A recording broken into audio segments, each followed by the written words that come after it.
Canupium, welcome to Tomaquag Museum's 17th Annual Honoring and Cultural Showcase. Tomaquag Museum is blessed to be an Institute of Museum and Library Services 2016 National Medal winner and Rhode Island's only Indigenous-led museum for 62 years. This year, Tomaquag Museum is celebrating Indigenous women, reflecting on the impact of matrilineal societies and the influence on the women's suffrage movement, and the 19th Amendment, giving women voice and the vote in the electoral process. COVID-19 has changed a lot for all of us, but despite these new challenges, we're all moving forward in new ways. Tomaquag Museum's Indigenous Empowerment Network is committed to uplifting Native people, and that includes honoring remarkable Indigenous women from across Indian country. Throughout this week, we will celebrate the lives, achievements, and impact these amazing women have contributed to their families, communities, tribal nations, and this country through arts, literature, activism, scholarship, business entrepreneurship, and ingenuity. Thank you for joining us as we celebrate these incredible Indigenous women. Thank you to our funders: the New England Foundation for the Arts, the Rhode Island Council for the Humanities, the United Way, and the Rhode Island State Council on the Arts. You too can support the Tomaquag Museum by making a tax-deductible gift today. Just visit our website at tomaquagmuseum.org/donate. Thank you for joining us this evening and for your ongoing support. We hope you enjoy this evening's program.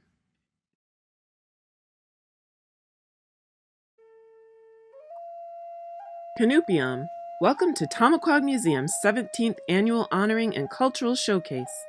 Tomaquag Museum is blessed to be an Institute of Museum and Library Services 2016 National Medal winner and Rhode Island's only Indigenous-led museum for 62 years.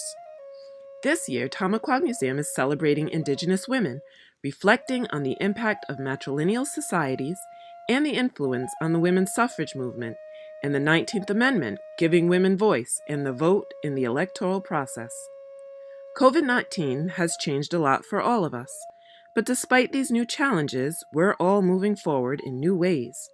Tomaquag Museum's Indigenous Empowerment Network is committed to uplifting Native people, and that includes honoring remarkable Indigenous women from across Indian country. Throughout this week, we will celebrate the lives, achievements, and impact these amazing women have contributed to their families, communities, tribal nations, and this country through arts, literature, activism, scholarship, business entrepreneurship, and ingenuity. Thank you for joining us as we celebrate these incredible Indigenous women. Thank you to our funders: the New England Foundation for the Arts, the Rhode Island Council for the Humanities, the United Way, and the Rhode Island State Council on the Arts. You too can support the Tomaquag Museum by making a tax-deductible gift today. Just visit our website at tomaquagmuseum.org/donate. Thank you for joining us this evening and for your ongoing support. We hope you enjoy this evening's program. Tonight's cultural performance has been sponsored by Dr. Sandra McMillan, the Hafen-Redfer Museum of Anthropology, and the University of Rhode Island Office of the President and Office of Community Equity and Diversity. Thank you for your ongoing support. Tonight, from Alberta, Canada, representing the Plains Cree and Salish nations, recording artist Fawn Wood, another remarkable Indigenous woman who is sharing her gift of song with us tonight.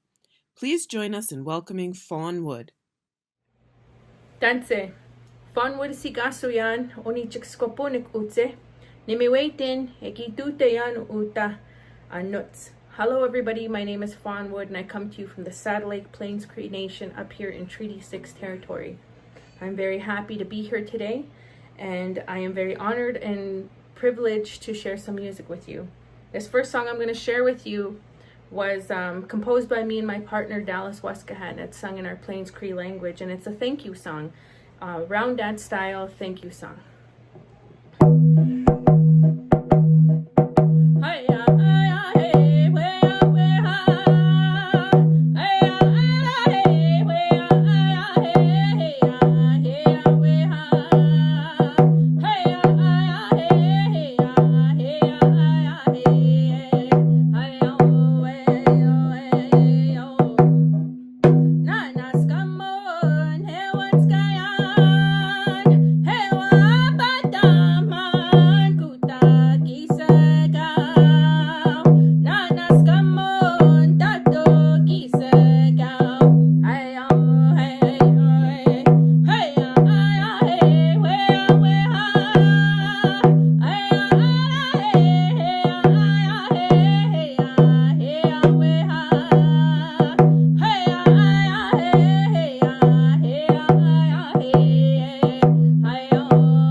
Song, we are saying, I am thankful I woke up. Ewapataman kutakisigaw and seen another day. Nanaskamon tatukisigaw. I am thankful every day. I hope you enjoyed that. I'm going to switch it up a little bit here. Singing has always been a part of my life, and I'm very fortunate to come from a very musical family. This next song I'm going to share with you guys was actually composed by my father, and it's one of our family songs. So when we get asked to sing as a family or we sing amongst each other, it's a blessing song. It asks the Creator to bless us, watch over us, and help us. I hope you guys enjoy this.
That's one of my favorite songs to sing. This next song I want to sing for you guys is actually the very first song I composed in my own language.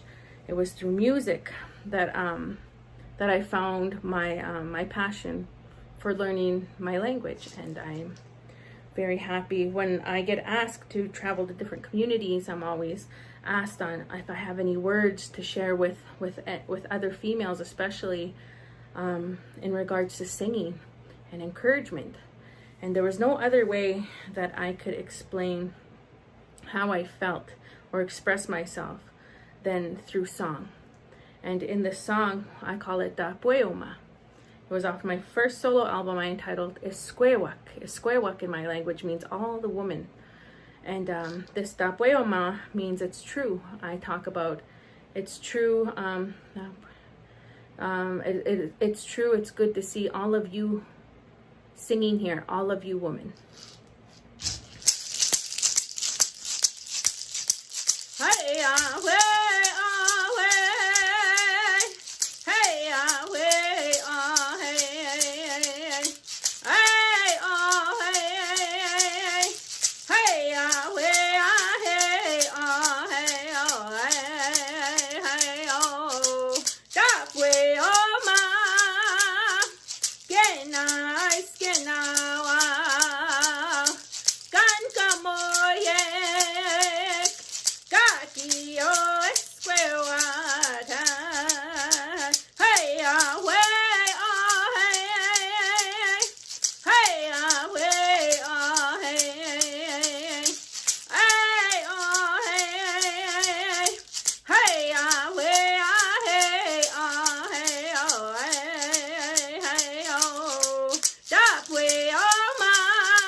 I just want to say, wow. I am thankful for you all. I hope you guys enjoyed the music I had here to share for you. I wish you guys a blessed rest of the year, and I'm sending many good feelings and love from my home fire to yours. I hope you enjoyed. Thank you. The Ellison Tarzan Brown Champion Award celebrates his legacy as a marathon runner, Olympian, and hero for his people, bringing the Narragansett into the public eye on a regional, national, and international stage. This award honors the contributions of people today who have championed the Tomaquag Museum, Indigenous causes, or are just champions in their own right. Matika Wilbur is being honored for championing Indigenous people through her photography, including her National 562 project, which includes curricula, fine arts books, a blog, and a documentary ensuring positive representation for Native peoples. She also co-hosts the All My Relations podcast, which champions Indigenous knowledge, voice, and sense of place. Please join us in congratulating this year's honoree, Matika Wilbur. Matika Sitsta, Stahobshath, Tualcha Tutlela, Tualcha Swinomish. Hello, relatives. My name is Matika Wilbur, and I'm from the Swinomish and Tulalip peoples in coastal Washington. And I'm a photographer by trade, but I'm also a writer by force and a filmmaker because if you're out documenting the world, it makes sense to also make a moving image. And I recently became a mother, and I think of myself as my grandmother's granddaughter. I come from the people of the tide. Laura Wilbur is my grandmother from Swinomish, and Loretta James from Tulalip. And so in that way, I think of my place in the world is here, where I'm broadcasting from, from the Sahobsh people. And I'm really honored and grateful to be able to share some of my work with you today. I believe that representation is really important to Indigenous people.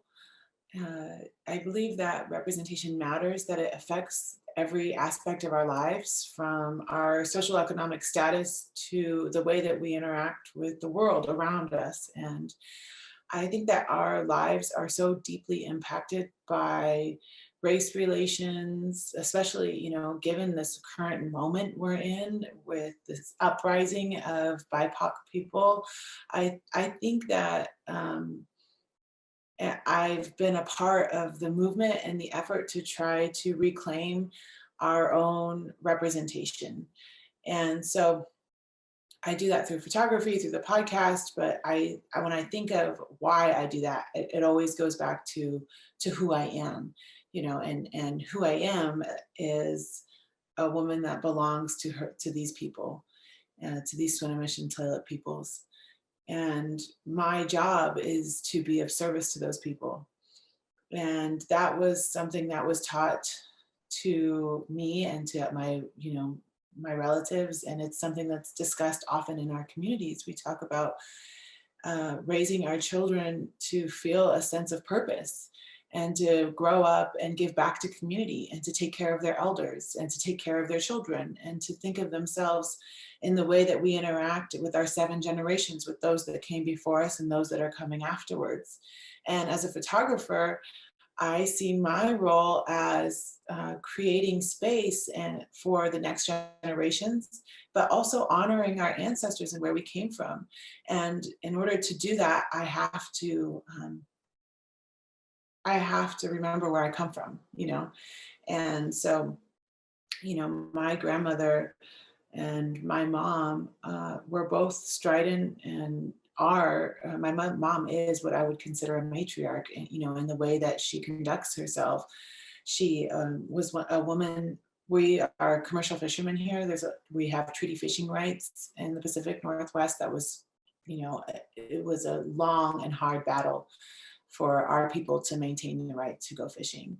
And my mom has memories of when she was a child growing up on the river and being shot at for going fishing by cowboys, and they would say that she was illegally out on the river, even though our people had been fishing there for millennia.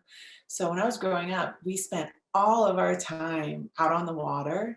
And if we weren't out fishing for salmon or crab or gooey ducking, diving, for sea urchins or shrimping, then we were selling that food. And my mom had a restaurant that was seat to table. So we had this sort of little outdoor market where we would barbecue salmon and sell fry bread and salmon and fry bread, like the Northwest Indian taco. And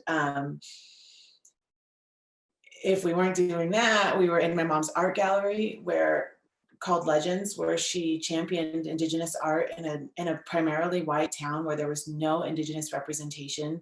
And she did it because she wanted to create space for Indigenous artists to sell work in a way that felt good to them, and so we also sold fireworks too. So, every part of my life when I was growing up was about cultural sovereignty, Indigenous sovereignty. It was about creating space for our own people. And it wasn't talked about that way. It wasn't like, we're going to go work at the fireworks stand today so that we can have sovereignty. It was like, that wasn't the conversation. It was never explained to me that way. But when I look back on it, I realized that I was a part of the movement from birth because I'm my mother's daughter, my grandmother's granddaughter. And we are doing these things not so that we can put our fist in the air and claim the right for for Indigenous justice, although we support that. We do it because it's who we are, right? There's about 36 tribes in the Pacific Northwest. And prior to contact, tribes here, there were many more.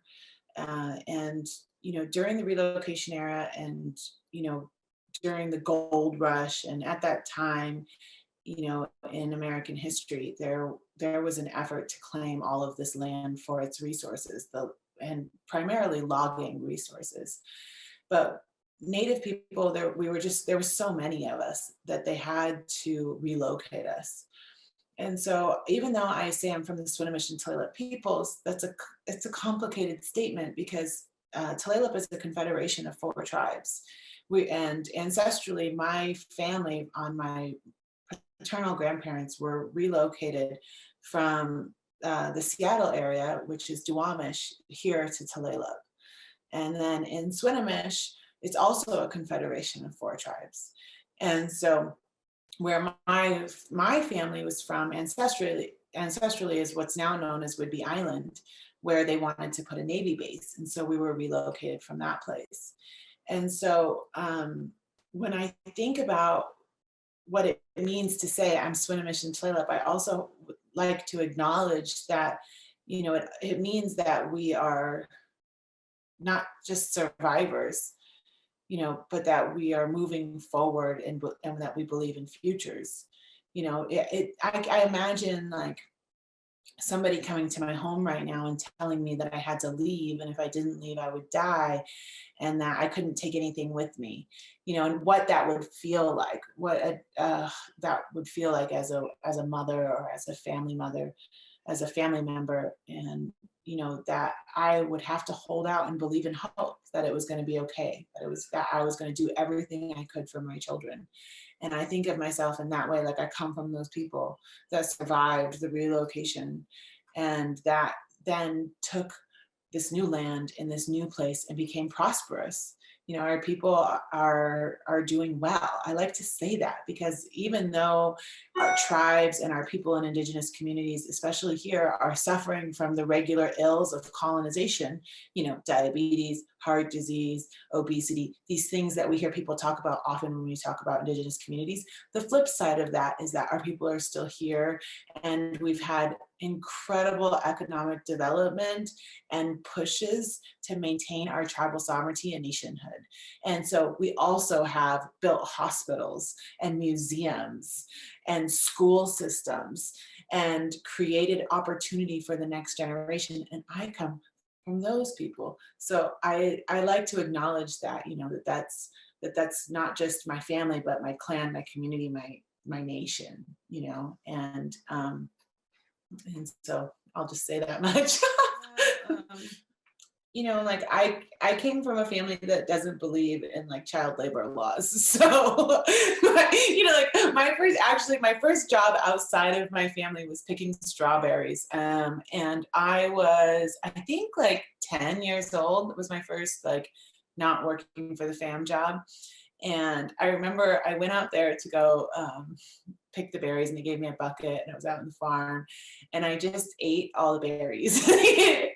I ate all the berries until I ate so many berries that I actually like threw up, because if you eat that many berries over an extended period of time, it makes you sick. And so then at the end of the day, I brought my like quarter of a gallon of a bucket to try to make some money, and turned it in, and they weigh it, and I made like 25 cents or something.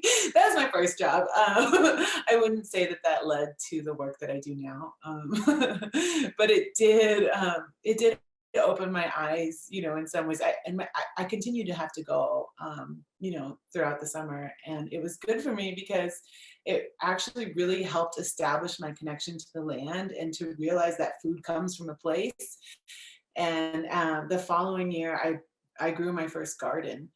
And so it was actually a really powerful experience for me to learn about what, taking care of seeds and taking care of plants. And it really established my relationship with the plant beings, even though that didn't lead to my job. I think it led to the way that I have chosen to interact with Mother Earth and with my surroundings. It helped me to develop my love for and my connection to the earth. And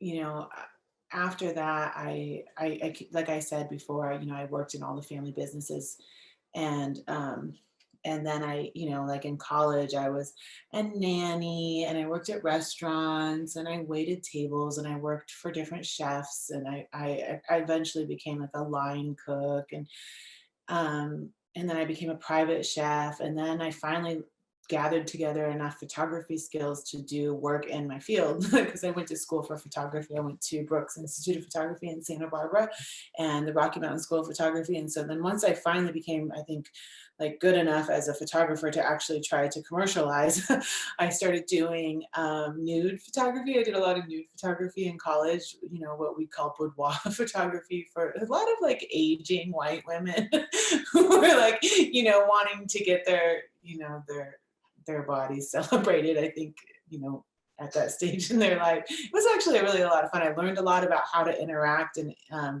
spaces in portraiture with people, and how to be comfortable, and how to like make space as a photographer. When you're taking a portrait, everybody like does the same thing as soon as they stand in front of the lens, which is like they go, oh my God, like they realize like that they're like in their body, and they're like, where should I put my hands, and where should I look, and how should I smile, and they become suddenly very self-aware. And so the photographer's job is kind of like, the job of a hairstylist, which is like to comfort and listen and create space and make somebody feel seen and heard. And I realized that my job as a photographer was going to be as much about holding space for people as it was to create an image. Yeah, so when I left Brooks, I had been trained commercially to become a commercial photographer. I studied advertising, and I thought that, and I did like most students do when they're in college, you aim to please your professors. And my professors told me that I had too many pictures of brown people, that if I wanted to get a job, I needed to photograph more skinny white women. And, this was in 2004. This was when the industry was different then. There wasn't a celebration of different body types. There wasn't an effort to diversify commercial work. It was like, if you wanted to work, you had to have pictures of size 00 white women. And I found it very uncomfortable, that I wouldn't be able to photograph my own people. And I eventually went to Los Angeles, and I started working in commercial photography. And I became a studio manager, and I worked on a number of different, large ad campaigns. And, I had this sort of turning point. I had worked on this big job for this national company, and we were photographing in Malibu. And I was the set manager or the handler at the time. And I was taking the talent, like from hair and makeup to wardrobe, and then onto set. And, she had to be accompanied because she was a minor. And when she was in makeup, she was like getting her, the whole thing done. And she started crying. And I was like, oh, no, don't cry. Like my job was to make sure that she was okay, So I was like, don't you dare cry. And I said, what's wrong? Like I can fix it. And she was hungry. She hadn't eaten for 3 days. And I said, it's not a problem. Like I can I have catering, beautiful catering. Let me get you some food. And she said, well, no, my mom doesn't let me eat on days that I have photo shoots. And she was 14. And she said, but if you guys don't mind, I'll just take care of it real quick. And the other stylists and makeup were like, go ahead, girl, do what you got to do. And, she pulled like this little packet out of her bra, and she started like chopping it up, and she did a line of cocaine. And I was like, what is happening? Oh my God.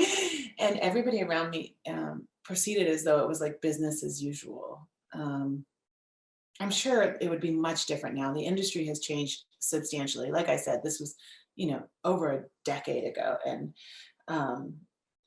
anyway, that image ended up being on this billboard when I got off on Sunset in La Brea. And it was that young girl, and the ad line said, "Live the life you've always wanted." And I just like looked at that, and I realized, like, dang, like I'm not living the right life. I'm not doing the right things, And so I took an internship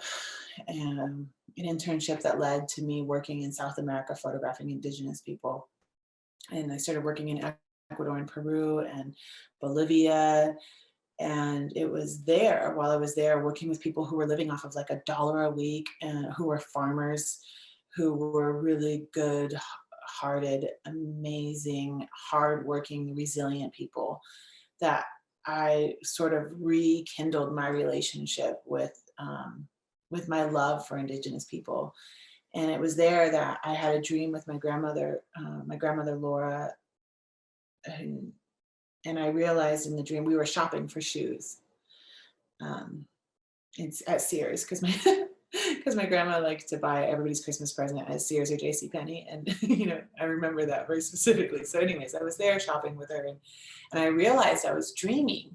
And it's the like, I've only had 2 dreams with her my whole life, since she's passed away. And so I like got down on my knees, because she's a little lady, like barely 5 foot, like maybe 4'11". And I'm like nearly 6 foot. So I like got down and I crouched down and like hugged her, and I remember like smelling her, and I started crying. I said, "Graham, like, I don't know what I'm doing with my life. I don't know what I'm supposed to do."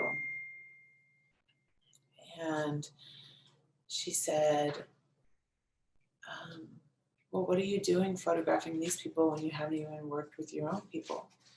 Like, go home, help your people be who you were born to be."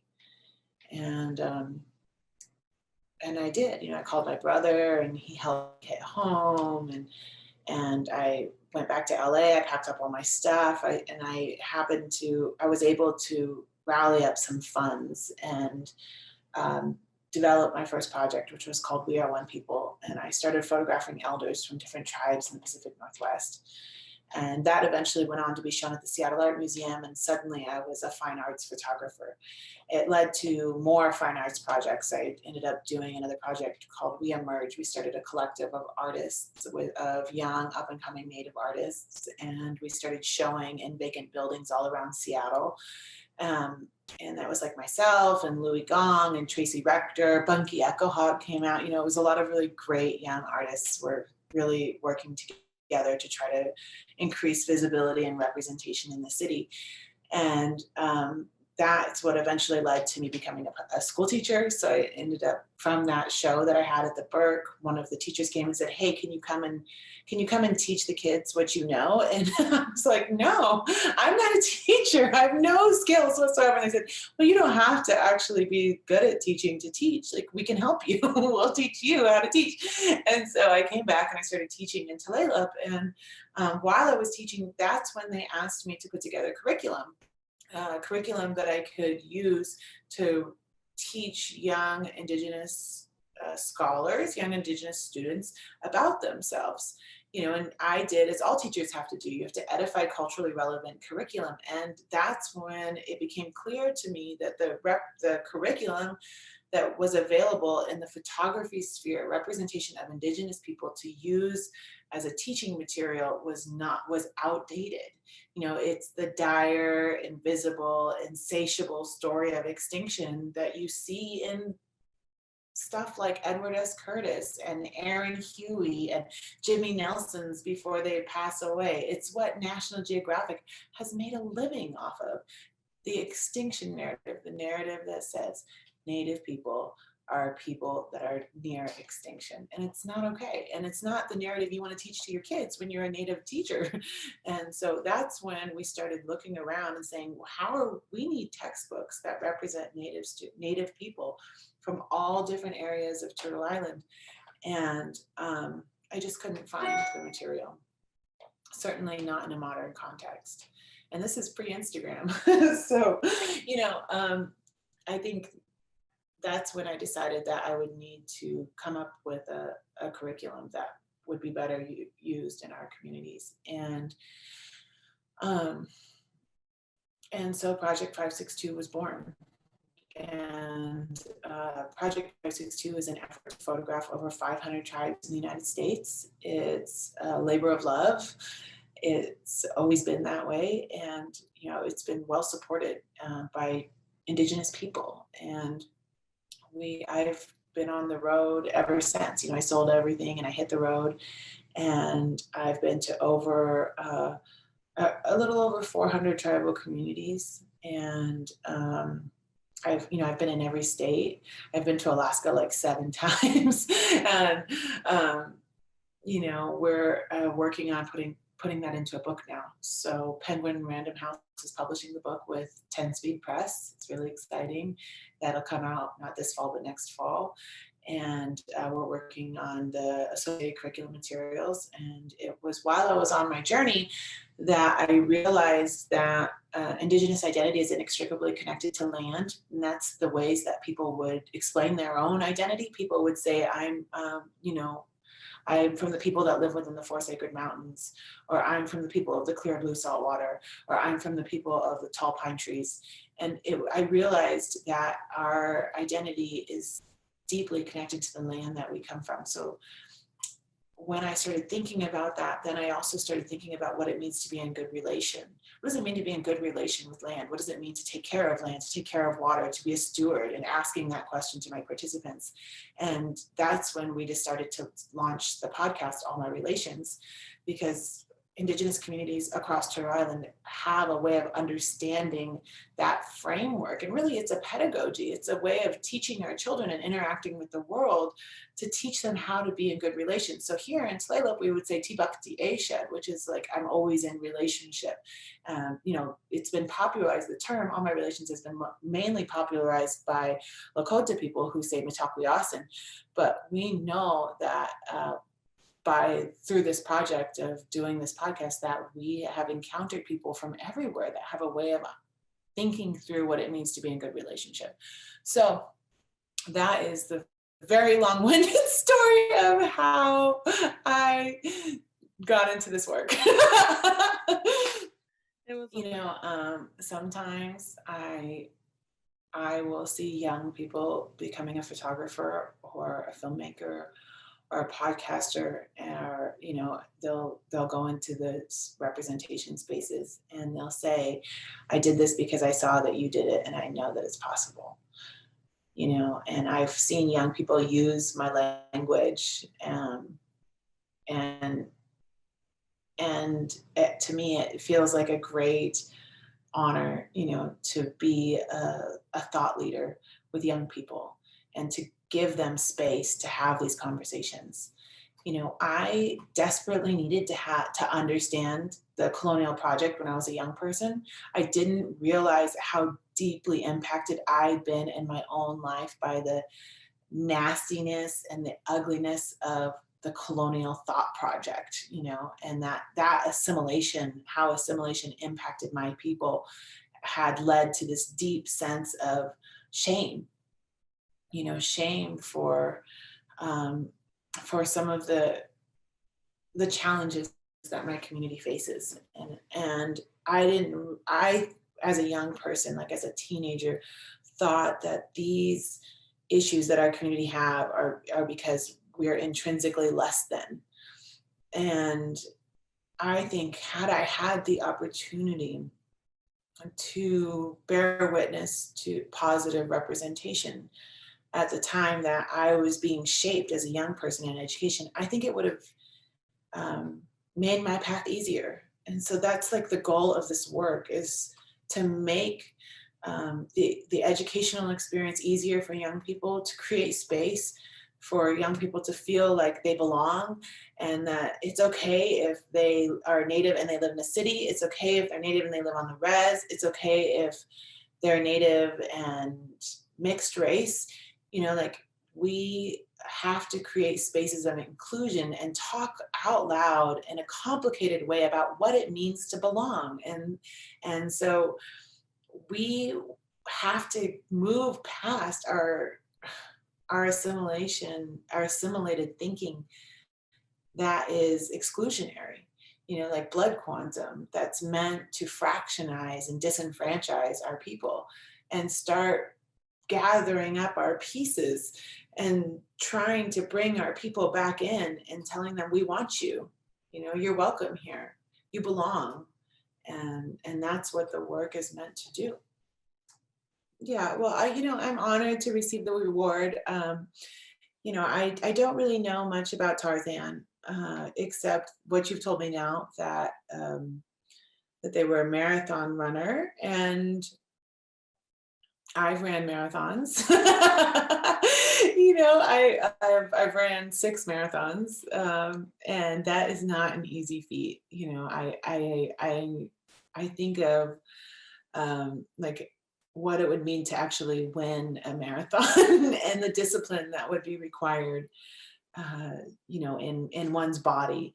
Like to run a marathon, you have to train religiously. It's a way of life. You have to get up in the morning and go for a run every day, and then you have to eat the foods that fuel your body, and you have to say the prayers, because I really feel like when you get to like mile 21 or mile 24, it's like it's prayer that carries you to the last line, the last, like, to the finish line.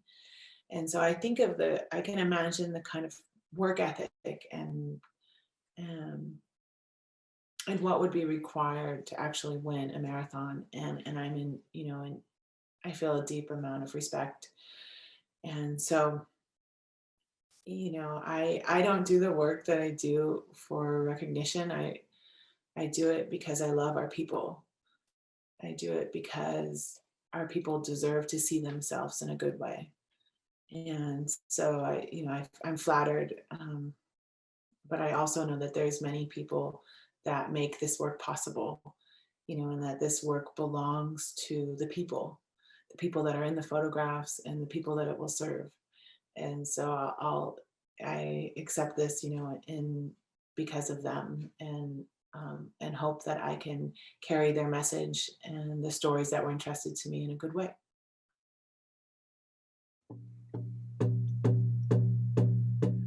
Hey ya at all ho,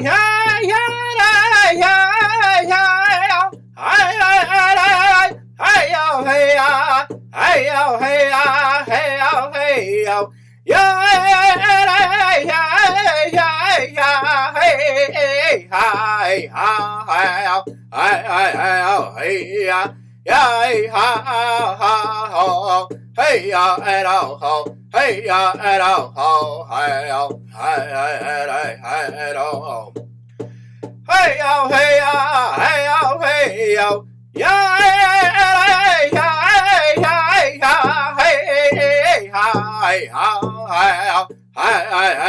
hey ya, ya, hey ho, hey ya at all ho, hey ya at all ho, hey yo.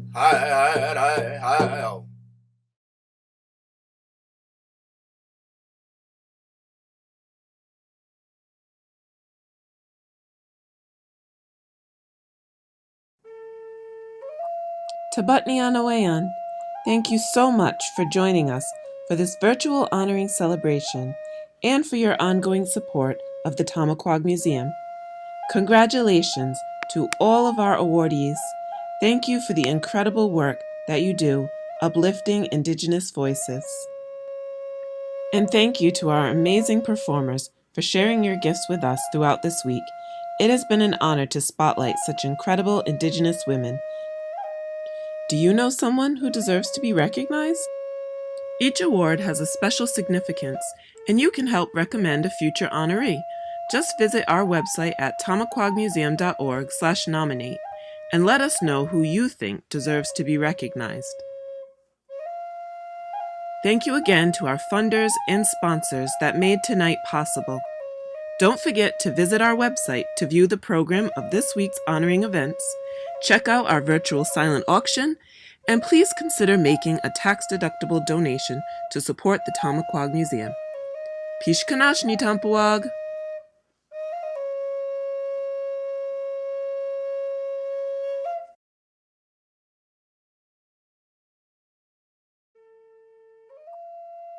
Kanupiam, Welcome to Tomaquag Museum's 17th Annual Honoring and Cultural Showcase.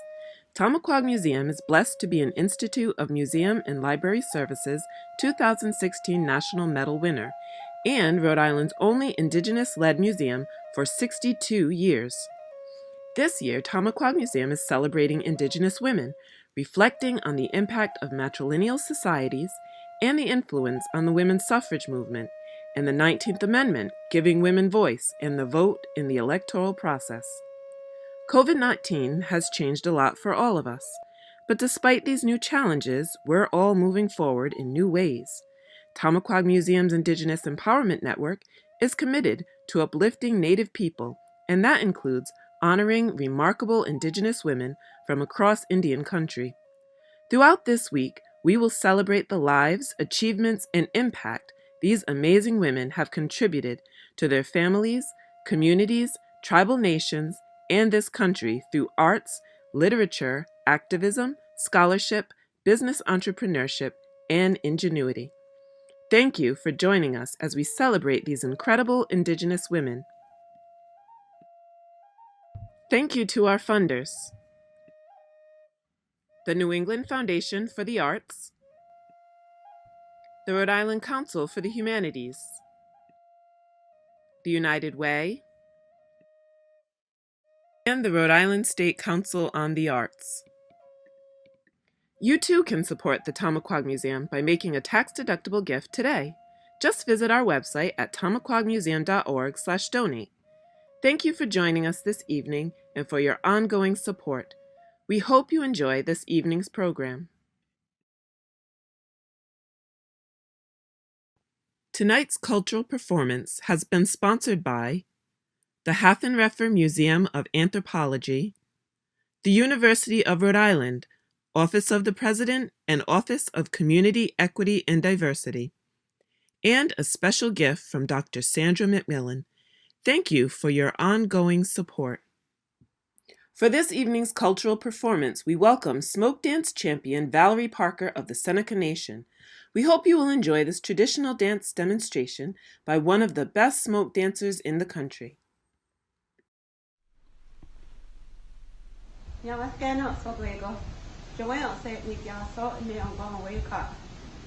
Parker ni gyasot ni ganyo onka. Anonda waka ni agate ni siyo. Tono wande anonda waka ni wago zoten.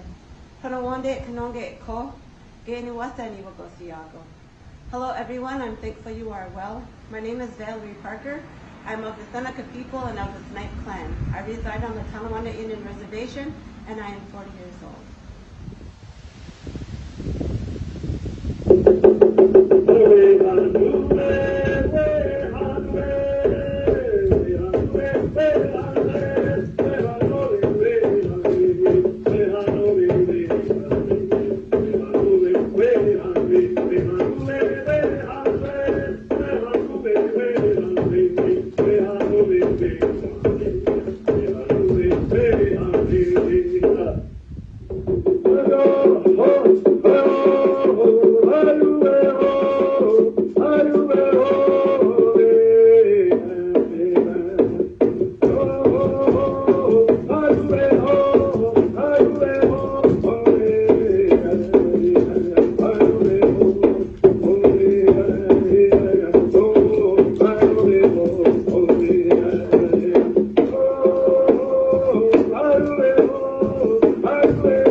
The Ava Butler Scholar Award celebrates her legacy of inquiry through anthropology and archaeology, partnering with Indigenous community in the forming of the Tomaquag Museum to empower first-person voice. This award celebrates the contributions of researchers like Ava Butler who are carrying on this work today. Adrienne Keene is being honored for her scholarly and cultural work as a faculty member in American Studies and Ethnic Studies at Brown University. As a writer and activist, she is the creator and author of Native Appropriations, a blog discussing cultural appropriation and stereotypes of Native peoples in fashion, film, music, and other forms of pop culture. Please join us in congratulating this year's awardee, Adrienne Keene.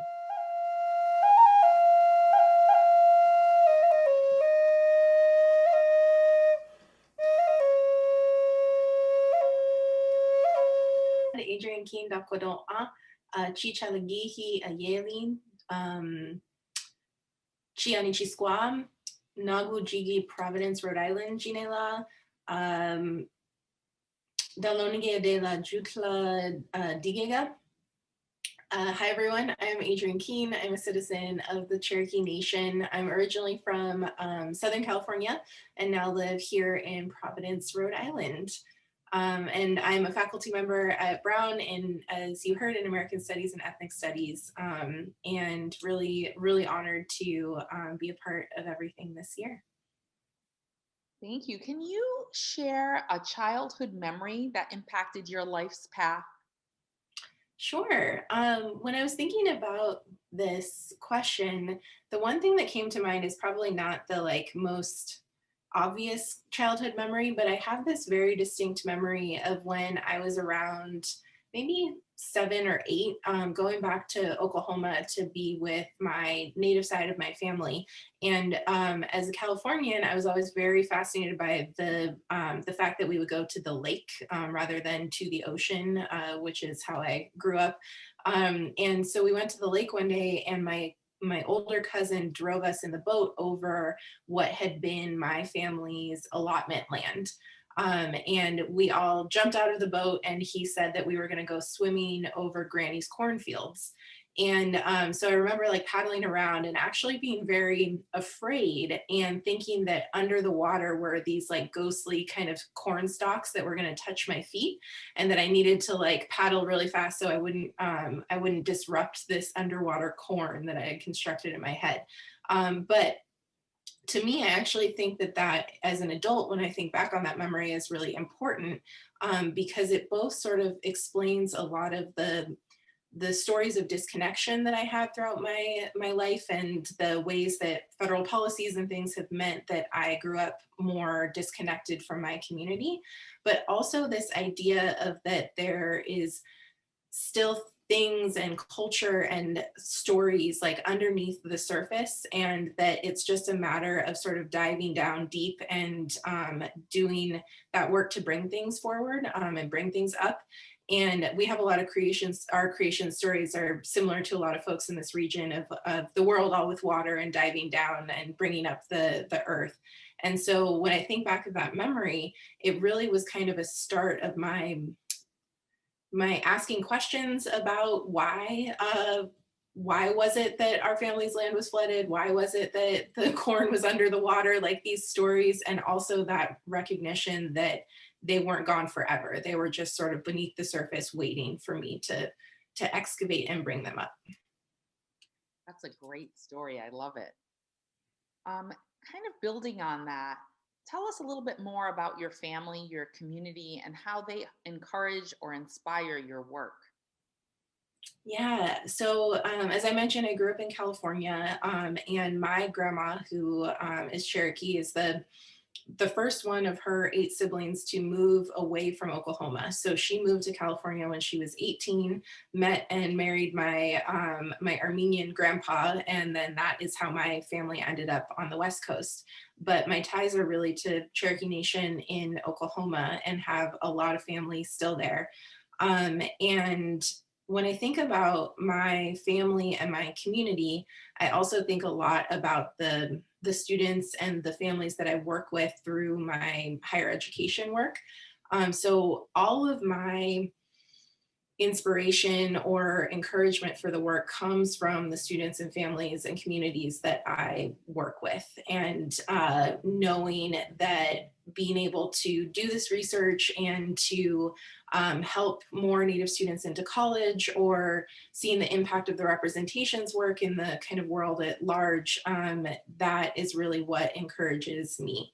And I also come from a family of educators. My mom was an elementary school teacher until she retired. And so that also has always been really encouraging to me in my work, to think about the impact of teaching, the impact of educating, and how those sort of educational spaces are spaces where really important work can happen. And through teaching and learning, we can really make positive change. So I get really proud and humbled and encouraged when folks from my Cherokee community that I don't even know or am distantly related to are excited by the work that I'm doing, or think that, or encourage me that it's the right path. And that for me is what this all is about giving back to community, is about having that kind of reciprocal relationship with our communities at large.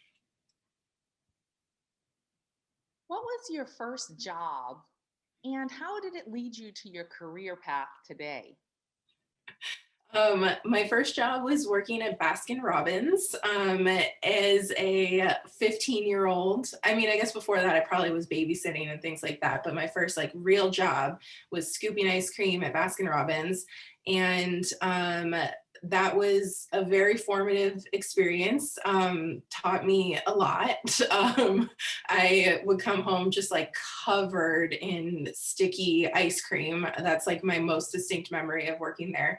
But it also was during a very intense time of high school. So I would be, I remember sitting on the back counter with my AP chemistry textbook on my lap, like trying to do homework in between serving customers. And so it taught me a lot about time management and those kinds of things. But it led to another job in the ice cream realm, where I got a job at Dairy Queen because I already had ice cream experience.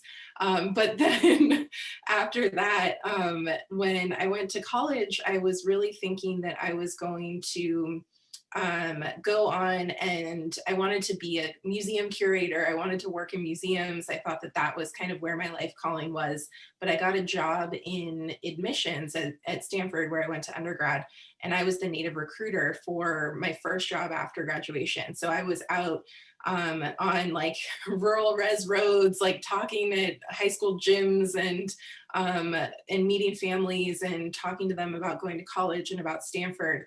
And that was what really changed my path. Was I knew after that that I wanted to get a doctorate in education, that I wanted to do research about the experiences of Native students navigating college, because there wasn't any that I was finding that was useful or helpful to families. So that job in admissions was really what changed the game in terms of me wanting to stay in the field of education.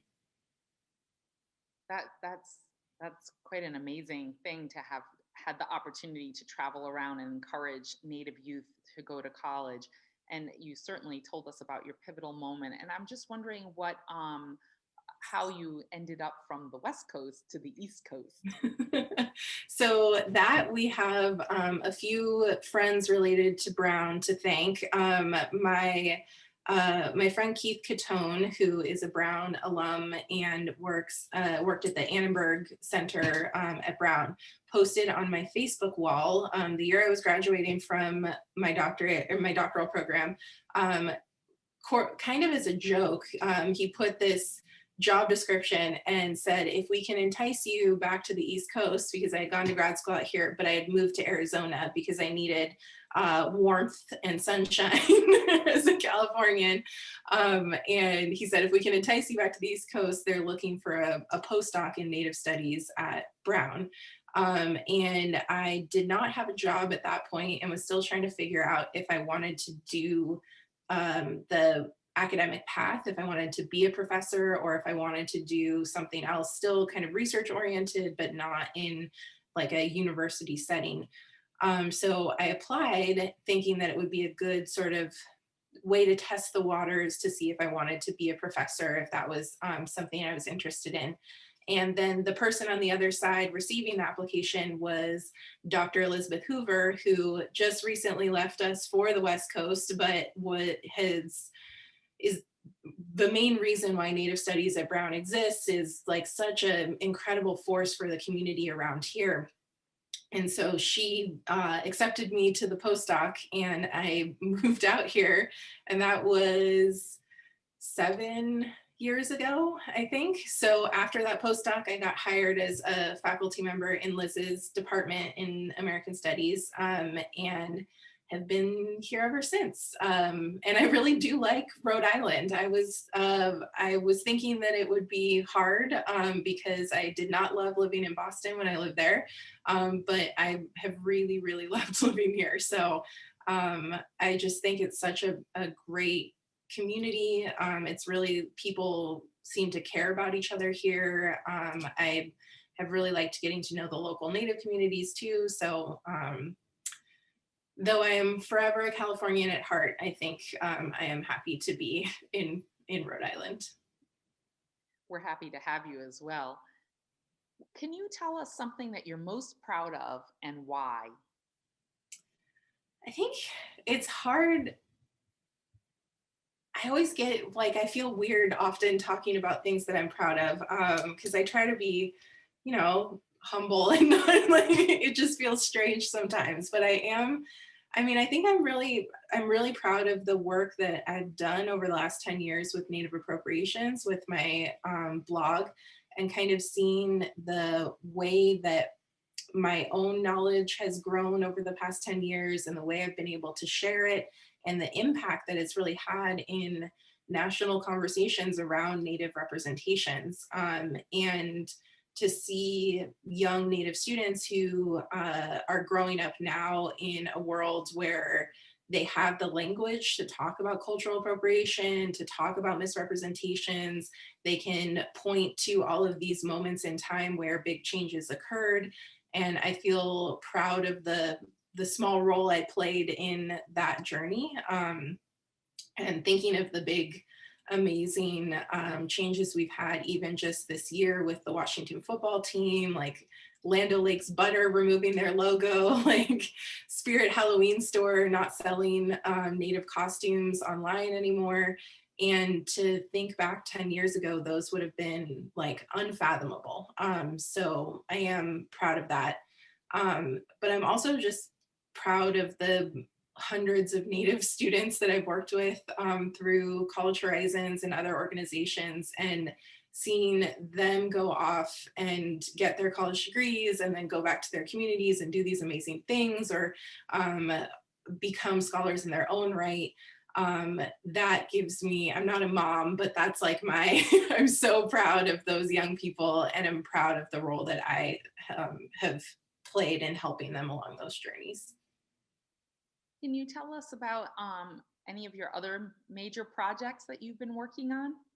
Yeah, I have a lot. So right now I'm working on 2 different books.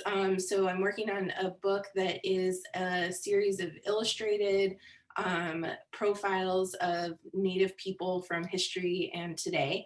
It is currently titled Notable Native People, but I don't know if that is the final title. But I'm really excited about that. It's going to be illustrated, so it has a beautiful Chamorro artist who's working with us to draw portraits of everyone, and very excited about that. And then I'm simultaneously working on my academic book about College Horizons, which is the organization I've worked with for the past over a decade. They're a pre-college access program for Native students. I participated in the program when I was 16 in 2002, and now have been working with them pretty much ever since. So the book is looking at the organization of College Horizons and the impact that they've had on student outcomes and journeys, but also kind of thinking about the bigger picture of what college means for Native communities and how it can be a tool to help us build Indigenous futures that we want. So those 2 things. And then also I have a podcast called All My Relations with Matika Wilbur.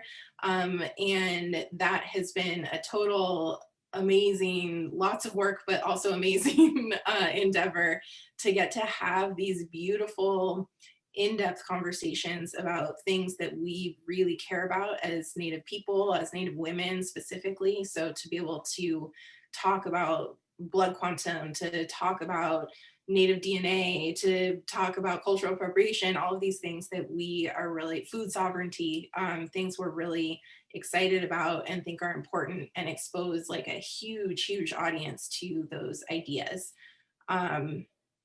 And then continue to work on the blog, continue to work on teaching and all of these other things. But I think those are kind of my big projects for right now. Wow, your plate is very full and full of just such a remarkable work, and just the power behind it to impact the Indigenous community, and help everyone else to understand concepts that are being talked about and being thought about and being activated in the community. So that's really important.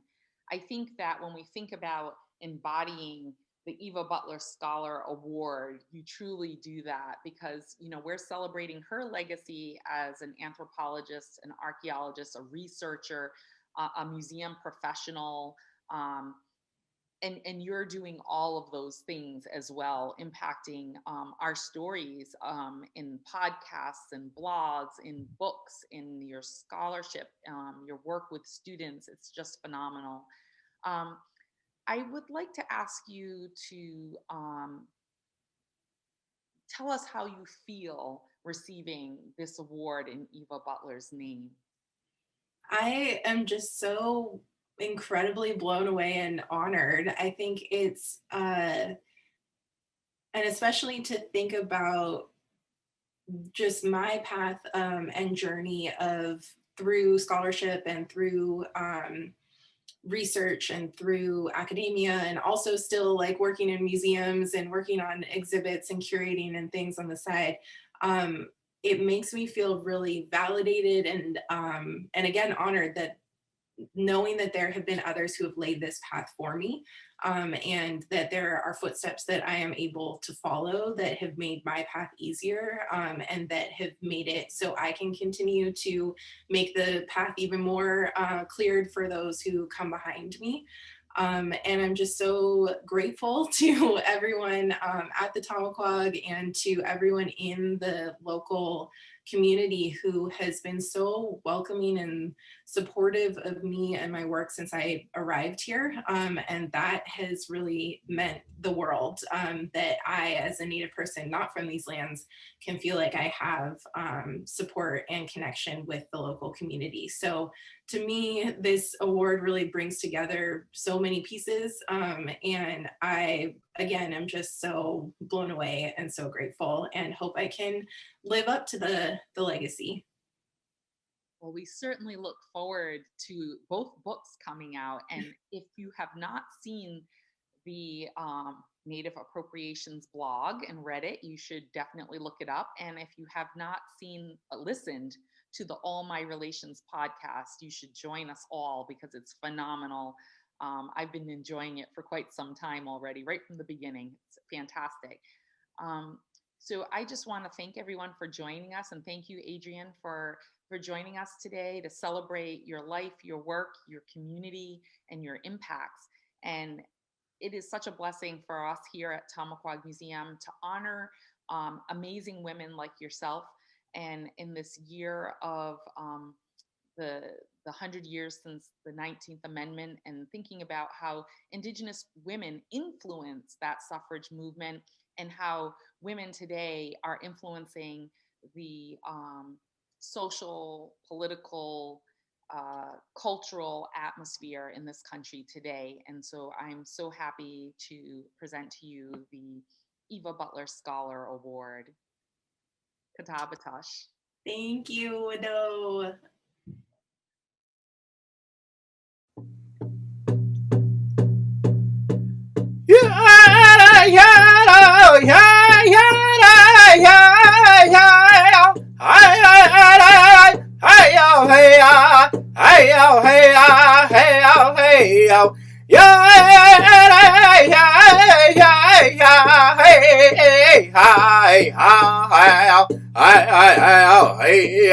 ya ha ha ho, hey ya and ho, hey ya and ho, hey yo, hey ho.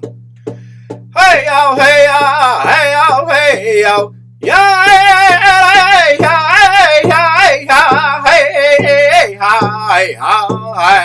hey yo, hey yo, yeah, hey ha ho, hey ya and ho, hey ya and ho, hey yo, hey yo.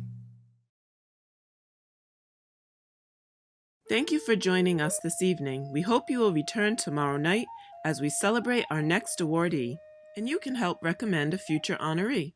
Just visit our website at tomaquagmuseum.org/nominate and let us know who you think deserves to be recognized. Thank you again to our funders and sponsors that made tonight possible.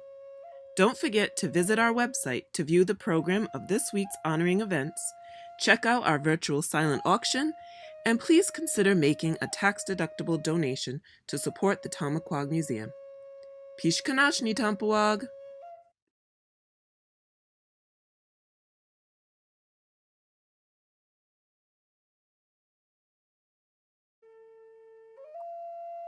Kanupiam! Welcome to Tomaquag Museum's 17th Annual Honoring and Cultural Showcase. Tomaquag Museum is blessed to be an Institute of Museum and Library Services 2016 National Medal winner and Rhode Island's only Indigenous-led museum for 62 years. This year, Tomaquag Museum is celebrating Indigenous women, reflecting on the impact of matrilineal societies and the influence on the women's suffrage movement, and the 19th Amendment, giving women voice and the vote in the electoral process. COVID-19 has changed a lot for all of us, but despite these new challenges, we're all moving forward in new ways. Tomaquag Museum's Indigenous Empowerment Network is committed to uplifting Native people, and that includes honoring remarkable Indigenous women from across Indian country.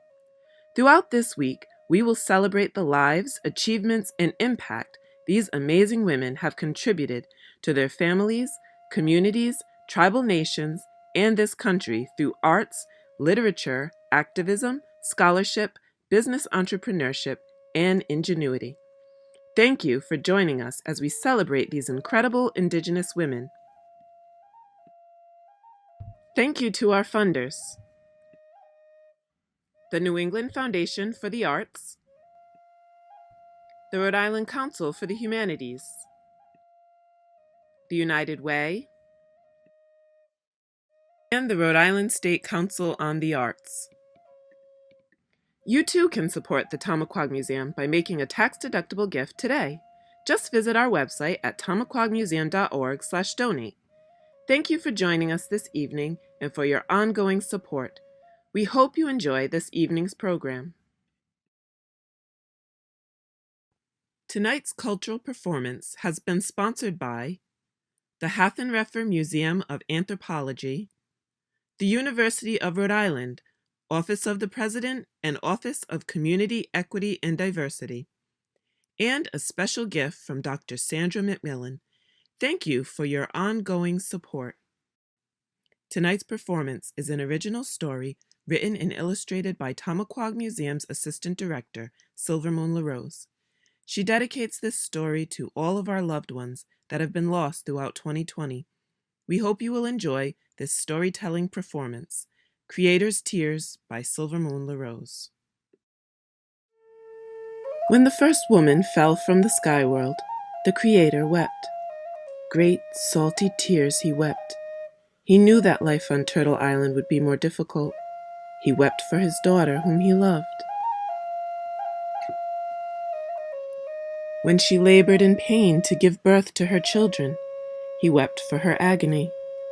When she gave herself up to Turtle Island, laying herself on the earth, and her hair became the sweetgrass, her knees potatoes, her rump the squash, and all other manner of growing things came out of her sacrifice being, Creator wept.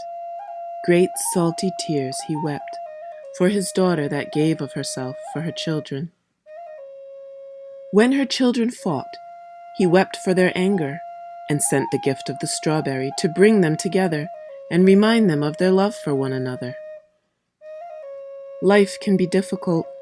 It has always been this way. To survive means to work, to struggle and to strain, to sweat and to ache. And there is sadness and sorrow, anger and grief. The people knew this hard life. When the sun came up, there was lots to be done. The women went out into the gardens to work the earth, bending over in the hot sun, laboring in the hopes of reaping a harvest to sustain the people. The men went out into the forests, tracking and trailing game hour after hour in hopes of bringing home meat to sustain the people. The elders tended the little ones and the fires, sweat pouring from their faces, smoke stinging their eyes as they prepared food to sustain the people. Even the children were burdened with chores, foraging through the forests, collecting firewood, and digging up clams on the shore to sustain the people.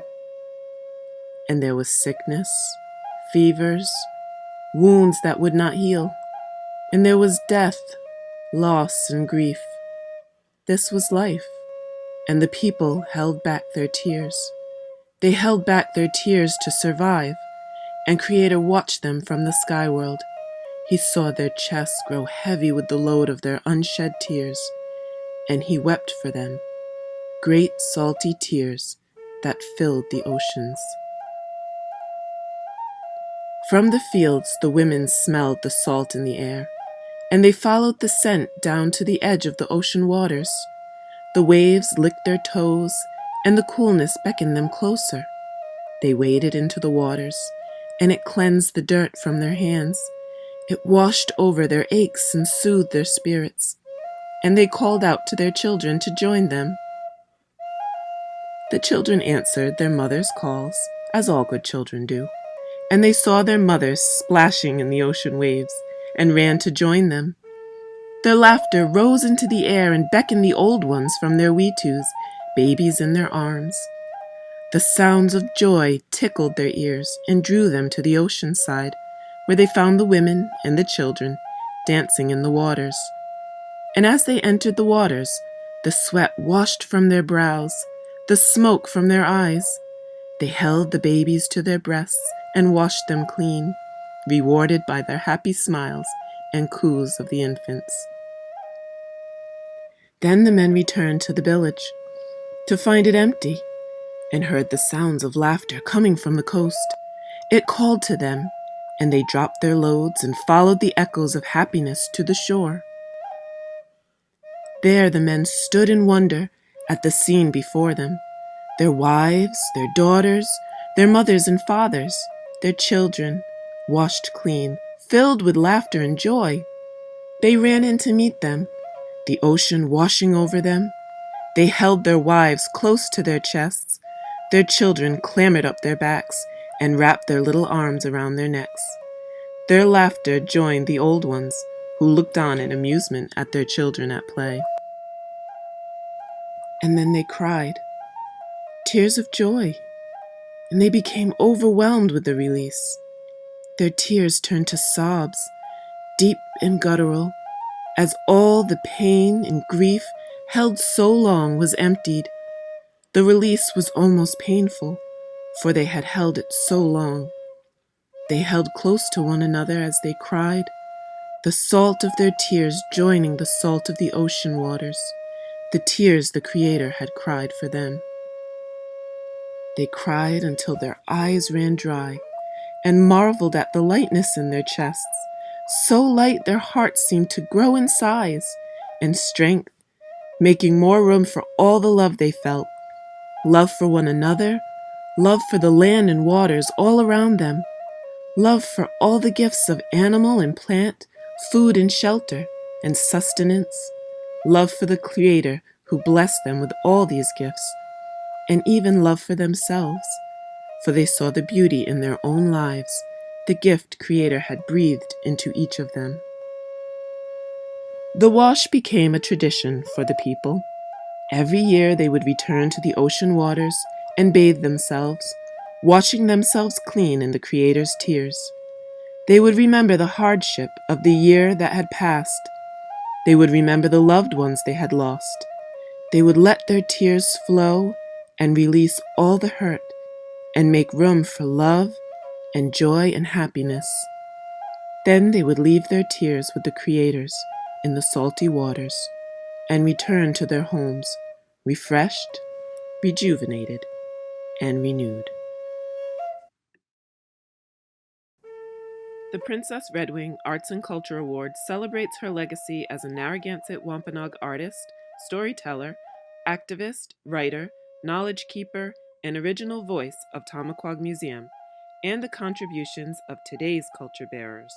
Today we are presenting the Princess Redwing Arts and Culture Award to Deborah Spears Moorhead for her legacy as a Seekonk Pokanoket Wampanoag visual and performing artist, author, co-founder of the Neticus Singers, and for passing traditional knowledge through education and Indigenous art expression. Please join us in congratulating Deborah Spears Moorhead. Quay, it's an honor to be here. Thank you for having me. So I would love for you to introduce yourself in your own way. Watasawi's Katu Sipu, Sandunai, Winnie Kisak. So I just said, my name is Talking Water. How are you? Good morning. Good morning. Thank you for having me here today. Katavatash. So we would love to get to know you a bit better so that the audience, as they're hearing about why we chose you to be honored, that they could get to know you as a person. This year, as we're doing our virtual honoring and cultural showcase. So could you share a childhood memory that impacted your life's path? I think the most significant childhood memory that I have that impacted my childhood path were when I was probably 5 or 6, between 4 and 6 years old, at my grandmother, Nana Spears' house. I asked her a question about, who we were. And she gave me a pencil and paper and told me to draw everything that I could see. And so that pretty much was what would happen anytime I asked questions. So my mother did the same thing. She would give me a paper and pencil and say, draw things. So I started as an artist at such a young age that I had a long time to practice. That's amazing. You know, when you think about what can send you on a path and a journey, the idea of your inquisitive mind and for them to ask you to share those responses, if you will, by being observant, teaching you to observe all the little details. Excuse me. I'm wondering if you can tell a little bit about your family and your community, and then how, building on what you just said, how they encourage or inspire your work. My family are Native people. My mother's side, they were the Wampanoags, and they were very artistic people. My mother was very artistic. My tribe, there's that vein of artisticness, that vein of bloodline. It just runs through the whole tribe because we have like Venus in our tribe who is incredible at her art, and we have her daughter Yolanda who is incredible. And my mother was quite an artist, but she didn't even ever realize it. She just drew pictures all the time. So, but she never defined herself as an artist. She was more a nurse. And on my Spears side, on my father's side, of course, there's artistic people on that side too, because of the stonemasons in both Loren's family and my family, being the Spears side of the family. And they do the most beautiful art in stonemasonry work. And there's also plenty of artists in the Spears family that do drawings, like Lindsay. So true. So true. It's interesting how these different influences can influence your life path. I'm wondering if you could share your first job and maybe how that might have led to your career today, or maybe not. What My was your first first job? job? Mhm. Oh, yes. When I was a teenager, I was thinking, no, I was a waitress. No, but that wasn't it. No, I didn't realize, I forgot that before I was employed by anybody, I was pretty much self-employed because my father passed away unexpectedly when I was 13. And my mother, need, she had three grown children and three teenagers. So my neighbors were really good neighbors. They always hired me to do art for them. I, my friend's mother would see a picture and she would want a picture just like it. So she would give it to me and I'd graft it out and make a duplicate of it for her. So my first jobs were making art for the people in my community, my neighbors, and they gave me extra money to spend when I was a teenager. So it started right in my teens as my first beginning of being employed as a artist. That's amazing. I know when I was a teenager, I couldn't have gotten any extra money for my artistic skills. Okay. Certainly not in painting. So um, that's amazing that you had that opportunity. I'm wondering, was there a pivotal moment in your life that led to the path that you're on now in your career? Absolutely. There was a pivotal moment in my career. When I was in college in art school, uh, I think it was about 3 years of college when I decided like I didn't relate to what I was being taught about European art and European culture. I realized, I wasn't doing very well at relating to it. So at that point, I decided to start documenting Eastern Woodland Native people. I stopped documenting European Americans or Europeans.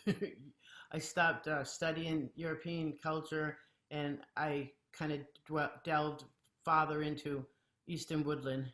And I asked my professor if there was anybody that could teach me about the native people in my area and the art that we did, and there actually wasn't anybody available when I was in college, or if they were available, I didn't know of them. So that was the pivotal point. It was I think it was like 1981. Yeah. Wow. I think that, college is a wonderful experience for sure for all of us, but every artist I speak to speaks to that same issue when it comes to the arts, that it's very Eurocentric in its representation. And I'm thinking, you know, I've seen your art for a long time, and I'm so proud and inspired by the work that you do. I'm wondering if you might share what work you're most proud of and why. I am most proud of the pictures that I do of my family and my community. So I would be proud of, I have a portrait of everybody in my immediate family, and then the portraits that I did for the community. So that would include the one that I did with you at the Tomaquag Museum with the Smithsonian, which was the mural that was called Nunichim Na Pish Kanash, Our Children, Our Future. So I was very proud of that one. I like that it's displayed in the museum and that it's open to all public access. Uh, so that's pretty much, I've been continuing doing murals. I did like 5 murals before that Smithsonian one in Providence for AmeriCorps. We made murals for a lot of nonprofit agencies. So that's how I got into the mural making. But I mean, I love to make uh, portraits of the people that are very significant in the Eastern Woodland community, like this one right here. I love that. So stunning. Can you describe to everyone what the material is that you painted on? Well, this wood is from the 17th century because of the way that it's cut. And somebody told me that they could tell by the cut because they didn't cut wood like that. They haven't cut wood like that since the 17th century. And it's oil on wood. And it's a portrait of the late medicine man, Slow Turtle Peters. And I like to paint on wood. I like to go walk into the on the beach and find driftwood or anywhere where I find weathered wood. The wood will tell me what the image it's asking for. The image is already in the wood, so then I just see it and I pull it out. So I like to paint on wood. It's some of my favorite surfaces to paint on. I also paint on canvas. This one behind us is the Providence Preservation Society mural, and that's going to be at City Hall in Providence in 2021. And most of my pictures are communicating. Every picture has a story. The portraits have the story of that person's life, of resistance, and how they pushed back and survived through 400 years of genocide. This being 2020, it's 400 years since Massasoit greeted the Pilgrims, and Massasoit was my ancestor.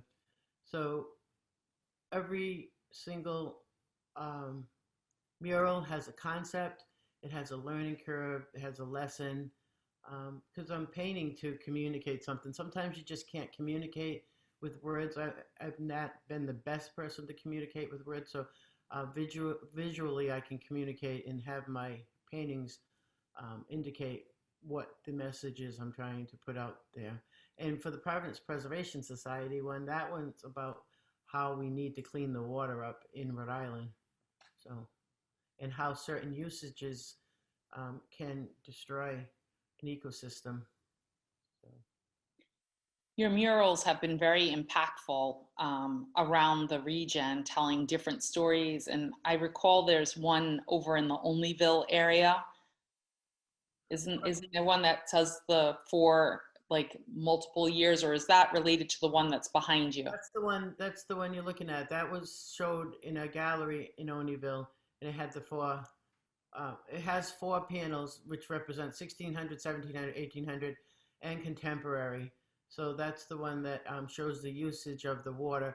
And we're going to be making another artist and I are collaborating on making a sculpture of that land tract where I was describing what happened there in 4 centuries and how it affected the land and the people, how the water affects the quality of not only the land, but it also affects the quality of the people that live there.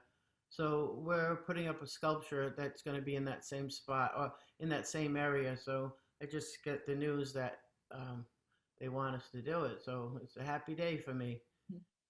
That's fantastic. I think, that mural is really important in thinking about one of the reasons that you were selected by the committee is because your art is deeply steeped in cultural knowledge, in historical knowledge, and activism even, expressing the historical trauma, which I know you did in the mural here at Tomaquag with the youth on Anichin Pishkanashanan, Our Children, Our Future, which is so poignant, but the idea of deconstructing that historical trauma is so important.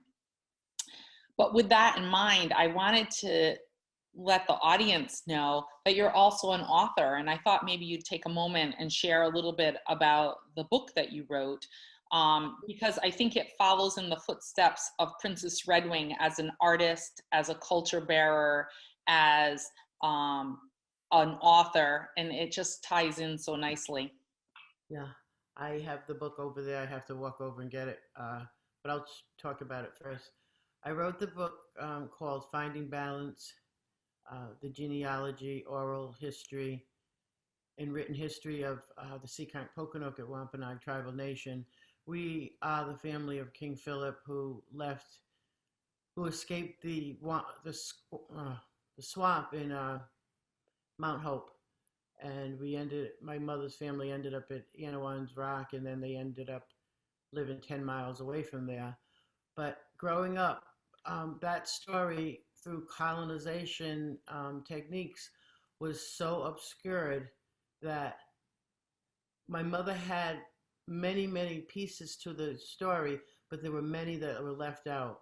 So I spent years and years asking questions and drawing pictures. Once I got the answers, I would illustrate what I was, someone had explained to me.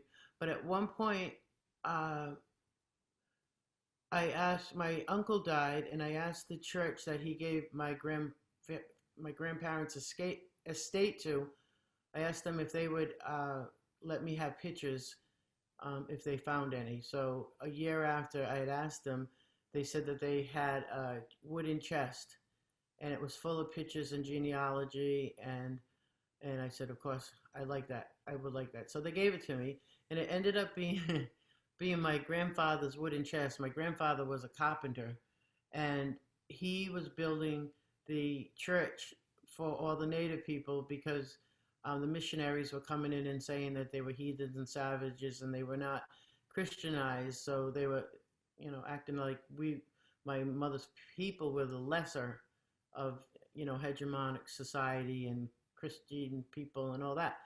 So my grandmother, Amelia Jane Elderkin, and her husband, they put together a church, and my grandfather was building it. And while he was building it, the roof, he was doing the roof, he caught pneumonia and he passed away.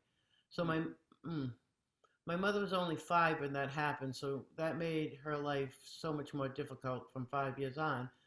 But so I brought the pictures, once I had the wooden chest, I brought the pictures around to powwows and socials, and I talked to all the elders and anybody that knew of the generation before me and before, few before me. And I got a lot of answers from asking people, and every person in my genealogy, I pretty much figured out, learned their whole story, their life story. So each person has a life story. But throughout all this research, I realized that there was at least 7 pieces of land where my genealogy, where my ancestors had lived, and each one of those pieces of land are now a land trust now, because they know that land is not a clear deed, because it's all tied up. So they've taken them and made land trusts. One would be Mount Hope, Green Airport, Sconticut, Betty's Neck.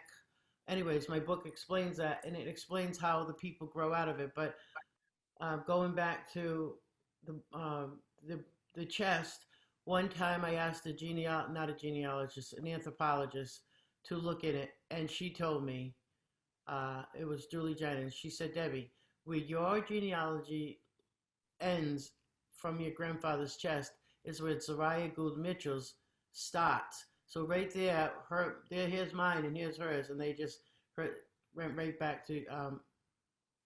At one point, I asked an anthropologist named Julie Jennings to look at all the documents and pictures inside of my grandfather's chest, and she said, Debbie, do you know what you have here? And I said, yeah, it's my family's genealogy. And she says, no, what you have is the evidence of that you come right from Massasoit. So I said, how's that? She said, your genealogy from the Wamsleys go directly to Zariah Gould Mitchell. So where mine ended, Zariah's connected right there. So that brought me the genealogy right back to Anawan and Massasoit. And that's what, those are the stories that most of my tribe was telling me. They would say we're Anawan's people. They told me the oral history of our family, but it wasn't really anything that was documented that could say this is factual. So that pretty much, that chest, wooden chest that my grandfather kept to himself. He kept all the evidence of who we were. And, I got that wooden chest probably, well, he died in I think it was 2049. And I got it in the chest like maybe 1998 or something like that. I have it in my book, but it was like 60 to 70 years later after he died, he was still protecting the tribe with the evidence of who we were. So I honor what he did for me and for the rest of the 7 generations that are coming after me, because the documents are right there and they never have to wonder. That's amazing. Very amazing. So I'm wondering if there's any last projects that you wanted to mention, or if we covered them all. Well, there's a mural up on Cypress Street that's a land acknowledgement mural, and I'm just telling people so that they get if they get a chance to be in East Providence, to stop by Cypress Street, and that's a land acknowledgement, and it has Narragansetts and Wampanoags represented, and it explains that this is our home. This is indigenous. This land is indigenous to us, and we need that. In order for the land to heal, the land needs to be returned to us so that we can take care of it, because that is what we do. That's our original instructions, is to keep this land clean, and many other countries have done that. They've returned land to the indigenous, and the land has become clean again. So I just wanted to say that about the land acknowledgement mural. So, and whoever's watching this, wherever you are, you're on indigenous land, and land should be returned to the people so that you can begin the healing of the earth. Mother Earth is pretty angry. So I have another sculpture that was in the Empire Plaza in Providence in 2020. It was there was 4 artists' work that made it through the COVID pandemic, because it had to be art that people didn't gather around. So the sculpture worked, and that one's called the Three Sisters Water Gathering Sculpture. It's Allison Newsom is the sculptor that does work that gathers the rainwater, and it's collected so that it can be used to water gardens, community gardens. And she wanted to do it with a theme of Native American. So we did it on the Three Sisters, and I explained to her how indigenous people planted the Three Sisters, and the ceremonies that we went through, and the traditional ways that we went through to make sure that we had that Three Sisters available, because it was our sustenance food to eat in this area. So that one is going to, well, it's sold, but I'll tell later when it's all done, said and done, where that one's going. And then we're in the process of making a new one, and it has a lot to do with the indigenous qualities of the land and the water in Providence. So that's what's new. And I'm also working on a mural in Peacedale, Wakefield. So, and that mural is all about the diversity of the community in Peacedale. So those are my new projects. Excellent. You have a lot of new projects. And I have paintings of people that I see people that I want to do a portrait of them, and it's so hard to keep up with trying to, do big projects and do the things also that I want to just do, like, just from my own sense of just wanting to paint somebody because I see the beauty in their life and lifestyle.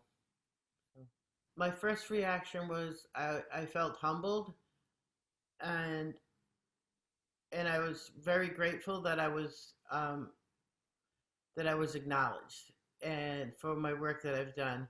But the work that I've done with the Tomaquag Museum has been so reciprocal. I mean, I want to thank Loren and everyone else before Loren that made the Tomaquag Museum successful. It's a community and everyone has worked together, but of all the people, Loren, I know that you have worked like extremely hard. And I know you've won a lot of awards and you deserve every single one of them because you never give up on anything. You work hard, and when somebody comes to you and wants to do a significant project, you're right in it, and you follow it through from beginning to end, and you give it a lot of intellect, and it's just very. It's an honor to be a part of this museum. That's all I can say, and I just want to say thank you for allowing me to show my art there, come to the events that are there. I mean, I meet so many interesting people, and there's so much integrity in what you're doing, and that's why you're so successful, because what you're doing is so important, mostly in this time and age. And Indigenous people, we need that place where we can look and say, this a place that represents us, and it's such an honorable institution of, it shows our walking beauty of the Eastern Woodland people. So I just want to thank you. I want to thank your mom, Dawn, Paula, your late grandmother, Princess Redwing, for everything that she's done for, this Eastern Woodland people, the Wampanoags and Narragansetts. She did so much for us, and she laid down so much foundation for everyone to continue. So I am so honored to get her award, because it just reinforces to me that I am doing something that Princess Redwing would be proud of, and what my parents would be proud of. And without the Tomaquag Museum, I don't know if these things would be happening, because you lay such a strong foundation down for Indigenous people. So thank you, Tabatash. I honor you. Thank you very much. Kanupiam, you're welcome. We're so happy to celebrate you, your life's work, your art, and your culture. Katabatash.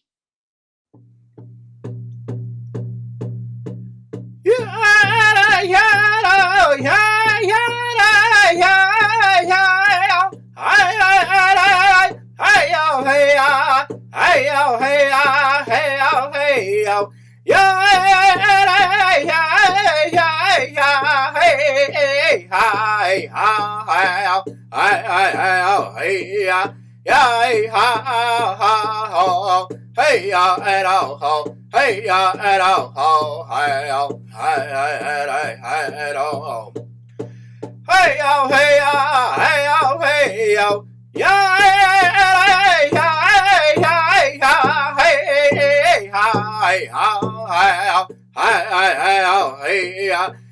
hey ha, hey ya and oh, hey ya and oh, hey oh.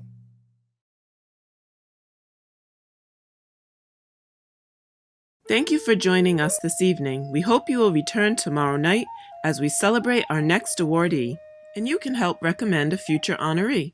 Just visit our website at tomaquagmuseum.org/nominate and let us know who you think deserves to be recognized.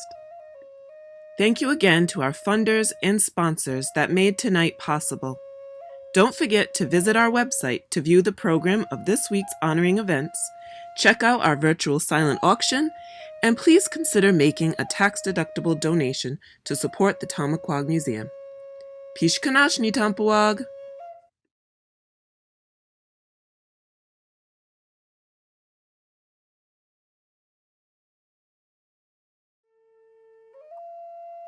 Canupium, welcome to Tomaquag Museum's 17th Annual Honoring and Cultural Showcase. Tomaquag Museum is blessed to be an Institute of Museum and Library Services 2016 National Medal winner and Rhode Island's only Indigenous-led museum for 62 years. This year, Tomaquag Museum is celebrating Indigenous women, reflecting on the impact of matrilineal societies and the influence on the women's suffrage movement, and the 19th Amendment, giving women voice and the vote in the electoral process. COVID-19 has changed a lot for all of us, but despite these new challenges, we're all moving forward in new ways. Tomaquag Museum's Indigenous Empowerment Network is committed to uplifting Native people, and that includes honoring remarkable Indigenous women from across Indian country. Throughout this week, we will celebrate the lives, achievements, and impact these amazing women have contributed to their families, communities, tribal nations, and this country through arts, literature, activism, scholarship, business entrepreneurship, and ingenuity. Thank you for joining us as we celebrate these incredible Indigenous women. Thank you to our funders: the New England Foundation for the Arts, the Rhode Island Council for the Humanities, the United Way, and the Rhode Island State Council on the Arts. You too can support the Tomaquag Museum by making a tax-deductible gift today. Just visit our website at tomaquagmuseum.org/donate. Thank you for joining us this evening and for your ongoing support. We hope you enjoy this evening's program. Tonight's cultural performance has been sponsored by Dr. Sandra McMillan, the Hafen-Redfer Museum of Anthropology, and the University of Rhode Island Office of the President and Office of Community Equity and Diversity. Thank you for your ongoing support. This evening we have a very special performance by the We Are the Seeds dance troupe, a special song composed just for tonight's honoree by her nieces, 7-year-old Heart Rose, with leads sung by 5-year-old Star Bear.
The Eleanor Dove Entrepreneur Award celebrates the legacy of Narragansett matriarch Eleanor Dove as an entrepreneur, sharing Native culture through cuisine and traditional arts through the founding of the Dovecrest Indian Restaurant and other businesses.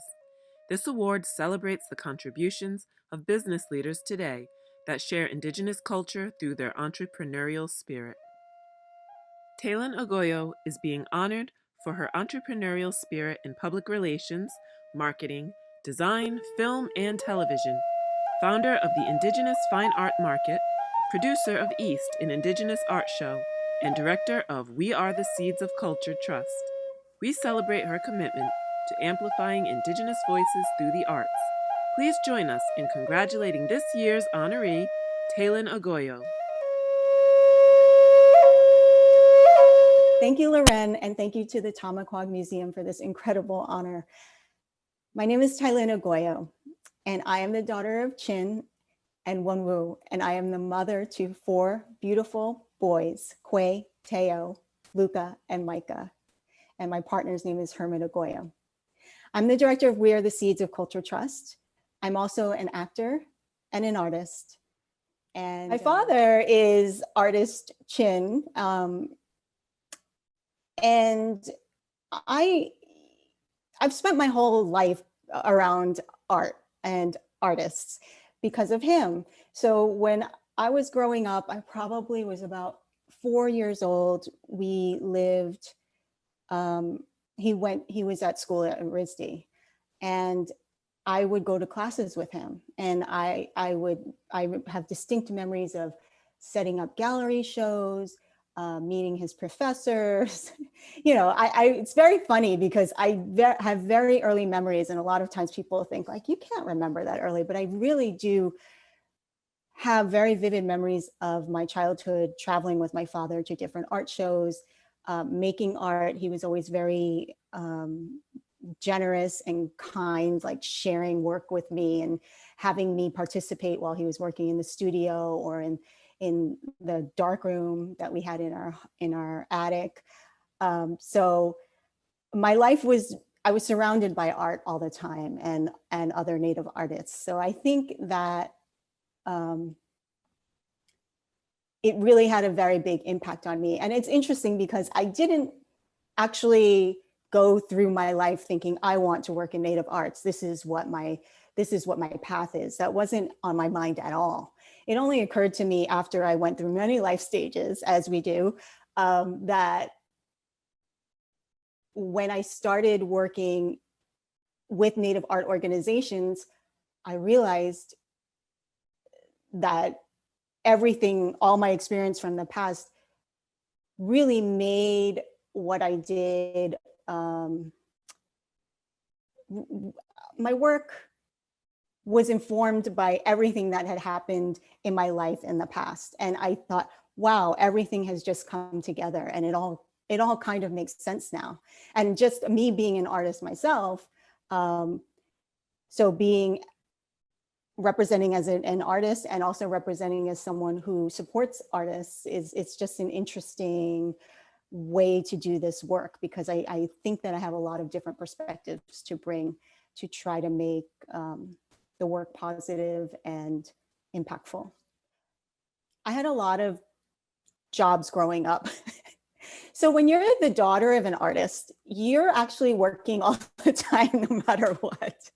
And we always joke about it, me and my sisters, because it was, whether it was like getting ready for a powwow or a show and some beading had to be done, or so maybe we're not considering that official, 1099 W-2 jobs, right? But we were working, we all worked together as a family to make sure that our family would thrive. And then when I went into high school, my mother actually worked as an executive in a baby clothes manufacturing firm. And I worked there during the summers. And it was really an incredible experience being in the corporate world. I think it gave me the experience about working with numbers and understanding what is necessary in order to make a successful business, and how to work with clients and how all of those things are run. And then when I left college, I went to LA and pursued acting. And so when I think about what was my first big job, like that was my first career, was as an actor. And that's all part of it. It all works together, and I'm still doing that work. Everything's really intertwined with what I do. Everything that I've done in my life, even if I've kind of gone off this path to something, sometimes you go off the path and you just have to explore something and you're not really sure why. It always kind of weaves back in and makes sense when you look back on it. I would have to say the pivotal moment that led to the journey I'm on was, I had been working for a Native arts organization in Santa Fe, and things had not gone well, and I felt like I couldn't, in my own, to be true to myself and to live life, to be able to wake up in the morning, I couldn't be in that space anymore. And it was a really difficult time. And there's a lot of layers to the story, and it's very complex. But the takeaway from that is it pushed me to do other things. And I didn't know where I was headed. I just knew I couldn't be there. I knew it was not safe and it was toxic. And I knew that I deserved more. And I knew that there was work that needed to be done that wasn't being done. And I wanted to do it. There were things that I wanted to make happen.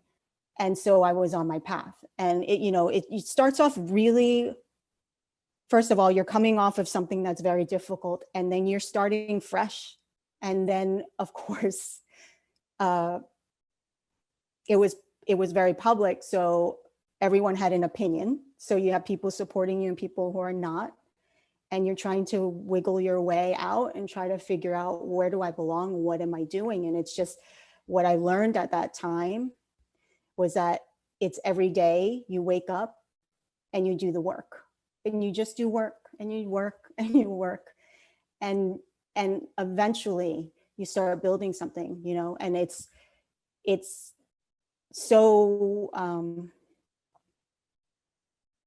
it's powerful when you start building something, and it doesn't have to be, what the outside world thinks, like, oh, I made $1 million, or, it's not, it's what I value is that if I did one event and there was impact and people enjoyed it and we had a good time and there was joy and the energy was there and we felt good and it was positive, then that was like an accomplishment for me. And that's all I needed. And financially it was a struggle. There was just a lot going on at that time, but like I was saying, it's just like that difficulty pushed me to work really hard to make what we're working on today. Yeah, what I'm most proud of is, first, my family. I beam about my family because I feel like we've come so far. We've been through a lot, and we're finally at this space where we're kind of getting settled. We're in our new home and we're settled in Philly. We've been here now 5 years, and it feels like this is where we will be for a while. And everyone's feeling there's more balance and peace, and that makes me really proud that we got here. And then with my professional life, and this goes back to the last question, it's been a long road, and we're still on it. I feel like I'm just beginning. With We Are the Seeds, I think in Philadelphia, we're really just beginning. And with my other work, photography and acting, it comes and goes because it's always a part of my life, but I can't put that attention on it all the time. But I'm proud that it's all there. I'm proud that my life is filled with all these different passions that I have, and that somehow I can make it work. And maybe not all at the same time, maybe, and the same thing about, being a mother, right? So that's a huge part of my life too. So I have all these different pieces in my life. It makes me really proud to know that I've figured out a way to find balance and to move forward. And that being said, it's not always easy. And but the fact that when difficult times come up, I know that I can get through. That I've found the tools for myself where I can just like, okay, I'm going to make this work. It's going to work. So that's, I'm just proud of hanging in there, honestly. I'm proud, and I'm grateful to be here. There was a project I worked on a few years ago called the Warrior Project, and it was a photography series of Native children talking about environmental stewardship and their land, and how they felt about what was happening with their land, what they were doing to try to protect it, what they felt like needed to happen going forward.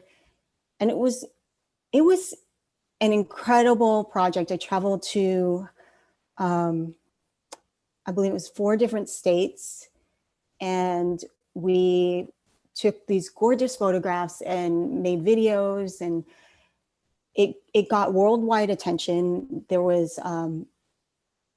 the photos were on websites in Australia and in Spain, and I felt like it was, not only were the photos beautiful, and the people who were part of the project were just, the youth, incredibly powerful. They had so much to say, and it really came across in the photographs.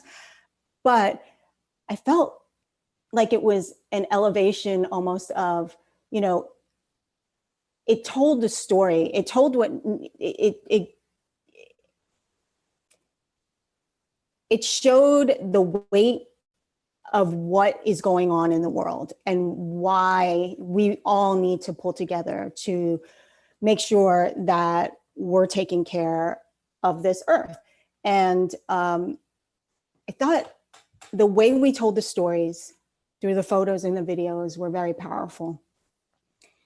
And I was really proud of that project. And it's so interesting because it was several years ago, and then that project kind of finished, and that was thanks to funding. I did a Kickstarter and I got a lot of funding for it. And so when we were finished with that, but the photos keep coming up, and people ask for them, and they just keep having an impact. They're really beautiful. So that's a project that I'm really proud of. And it was just an idea that my son and I had, and we went out where we said one day, let's go shoot this. And we shot it, and that just formed this whole idea, and this whole project came to be from it. And it was pretty amazing to see how that happened, and that it's had so much impact in the world. I'm the co-founder and one of the directors of We Are the Seeds of Culture Trust. And we initially started this organization to produce a show in Santa Fe, New Mexico, at the Santa Fe Rail Yard that takes place every August during Indian Market Week. We were supposed to have our 4th year this year before everything happened due to COVID. So the organization started because there was a need in that space to create an art show, event, gathering, celebration that in that space. So it's been an incredible journey, but I live here in Philadelphia. So after having moved from Santa Fe and being very immersed in the art world there, and then coming to Philadelphia and producing the show in Santa Fe, but it's been really an interesting experience. So that continues on, but living in Philadelphia, I really recognized that there was a need, a big need. There is such a lack of representation of Native people here, Native stories. If we're talking about history, but even contemporary Native folks, like there's just so little representation. And when I moved here 5 years ago, with the intent of focusing on the Santa Fe show, when I recognized the need here, it became very clear to me that my work was very important. It was very important for me to do the work here. And so it's a very different place. Whereas in Santa Fe, there's a lot of artists. It's an art community, and there's generally an understanding of Native people to an extent and Native art. And here it's very different. And so we've been going to, I've been hiring performers to go to schools.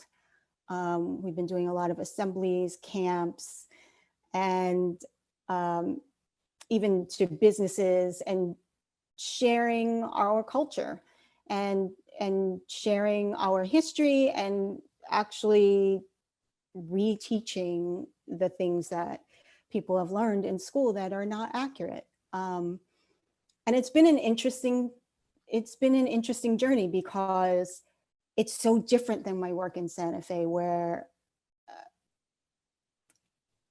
I'm working with artists, and an artist will have a beautiful piece of pottery and it sells for, you know, $10,000, and everyone understands, and there's no explanation. And then here, when we had a One Day We Are the Seed show,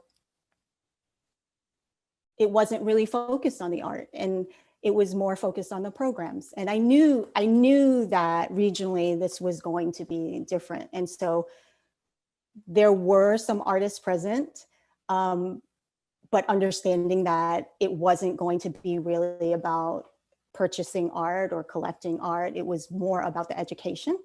And that's what we've been focusing on. We've been focusing on education.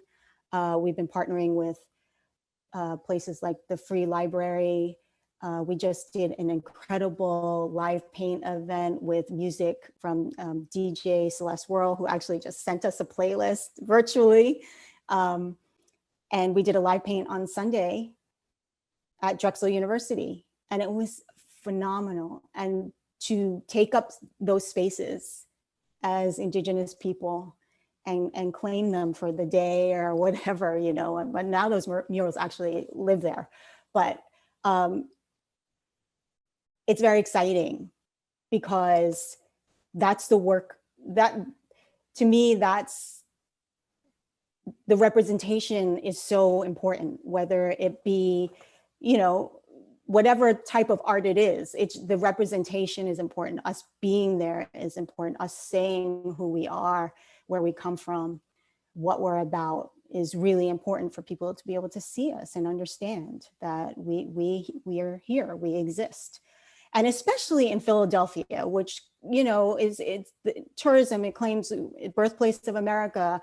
There's this whole old city area where you walk down and, you know, people are dressed up like Ben Franklin and Betsy Ross, and there is not one nod to Native folks. And you think, that's pretty offensive, you know?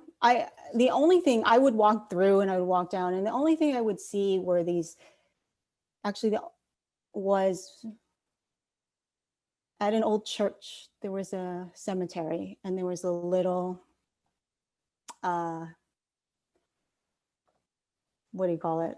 Like a thing where they write, you know, where they write what's happened in the history. And it was not the right history.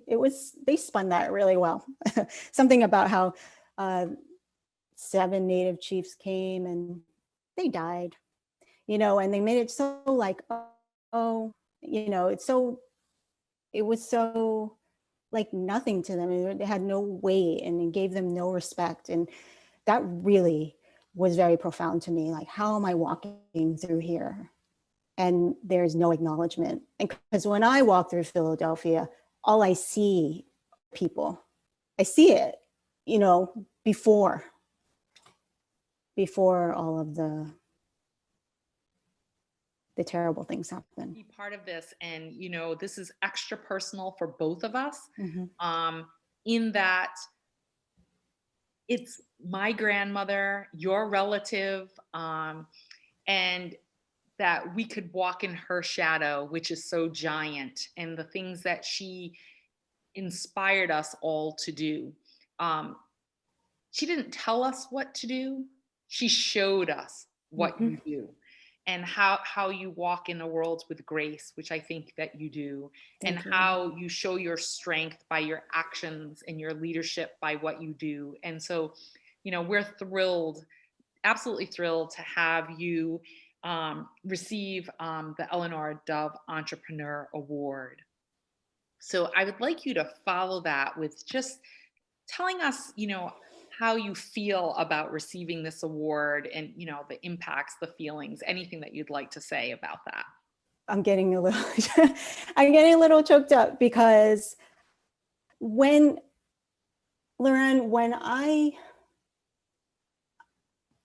first of all, throughout my whole life, I've always had the fondest memories of being at Dovecrest and around your grandmother. And what you're talking about, the entrepreneurial spirit and how she showed us. And that's absolutely, absolutely true. I think I spent a lot of my time there when I was like, maybe just born till 5 or 6 years old. And we moved to New York for my mom to work when I was about 7 or 8. And it was like, first of all, the biggest shock of my life to move to Brooklyn. But I always look back at that time spent at Dovecrest and on that land and with you all as being so safe and so connected and so loving. And I always remember going into the trading post, right? And the bear rug, it was always so fun. It was the funnest thing. And then there was the whole thing of sweets right there with the, there were the sticks, the candy sticks. And Aunt Eleanor I could always have one. And then I remember it's like maybe being older, going into the restaurant and seeing like Lori working, and if I'm remembering correctly, because I was young, but just like, I remember someone was carrying plates and like there was everything, there was so much action. And then even seeing the bar, like there were Native people everywhere, and it felt so joyful and positive, and I loved it. Like how many years ago was that? 35 years, more than that. But I have that feeling like, and I can picture being in that space. So when you called me to tell me that I was winning this award, it had so many layers of meaning for me, because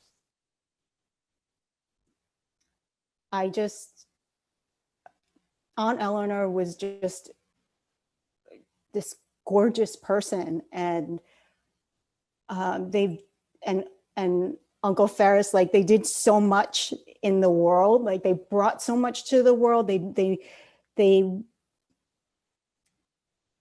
it so gracefully, and they did it graciously, and they were able to break down barriers by just doing what they do best and doing it so well and beautifully. And that has had such a profound effect on me. And just the care, the care and the kindness and the welcoming is something that I'll never be able to I'll always carry that with me. And so this award is huge. I still think I'm still processing. I don't think I fully processed the enormity of this and what it means to me. But I'm really grateful, and it's really special. Like this is the highlight. Aside from my children being born, this is one of the highlights of my life. So thank you to everybody, and thank you for everybody who nominated me or supported, because it means so much. It really does. There are so many people that have been so supportive along the way, that have enabled me to do the work. Um, but I really want to thank my family, Herman Agoyo, and my children, Quay, Teo, Luca, and Micah, for understanding the late nights, or mom packing up and having to run to an event early in the morning, and really understanding that we're building something here that's important and making an impact. And I'm grateful for them, and I'm grateful for their support. And Herman never questioned. You know, a lot of people love me. A lot of people care about me, and there's always a bit of concern, like, are you sure you're doing the right thing? And he never questioned. He always just was behind whatever I said I needed or wanted to do that I thought made sense for my work. And I hardly ever say this, but I appreciate that so much. It's a quiet support, but it's always there, and it's really beautiful. And I'm grateful for that.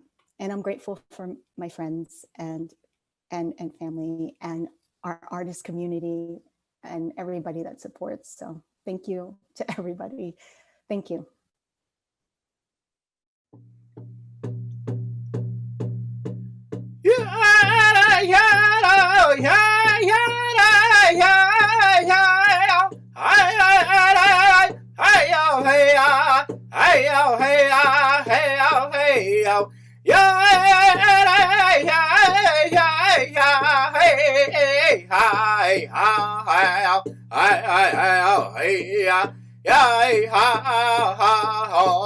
Hey ya and oh ho, hey ya and oh ho, hey yo, hey oh, hey yo, hey ya, hey yo, hey yo, ya hey ya, hey ya,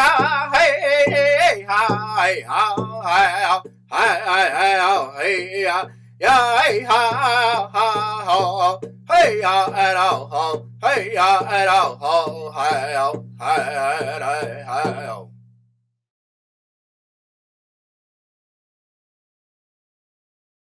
Thank you for joining us this evening. We hope you will return tomorrow night as we celebrate our next awardee, and you can help recommend a future honoree. Just visit our website at tomaquagmuseum.org/nominate and let us know who you think deserves to be recognized. Thank you again to our funders and sponsors that made tonight possible. Don't forget to visit our website to view the program of this week's honoring events, check out our virtual silent auction, and please consider making a tax-deductible donation to support the Tomaquag Museum. Pishkanashni Tampawag!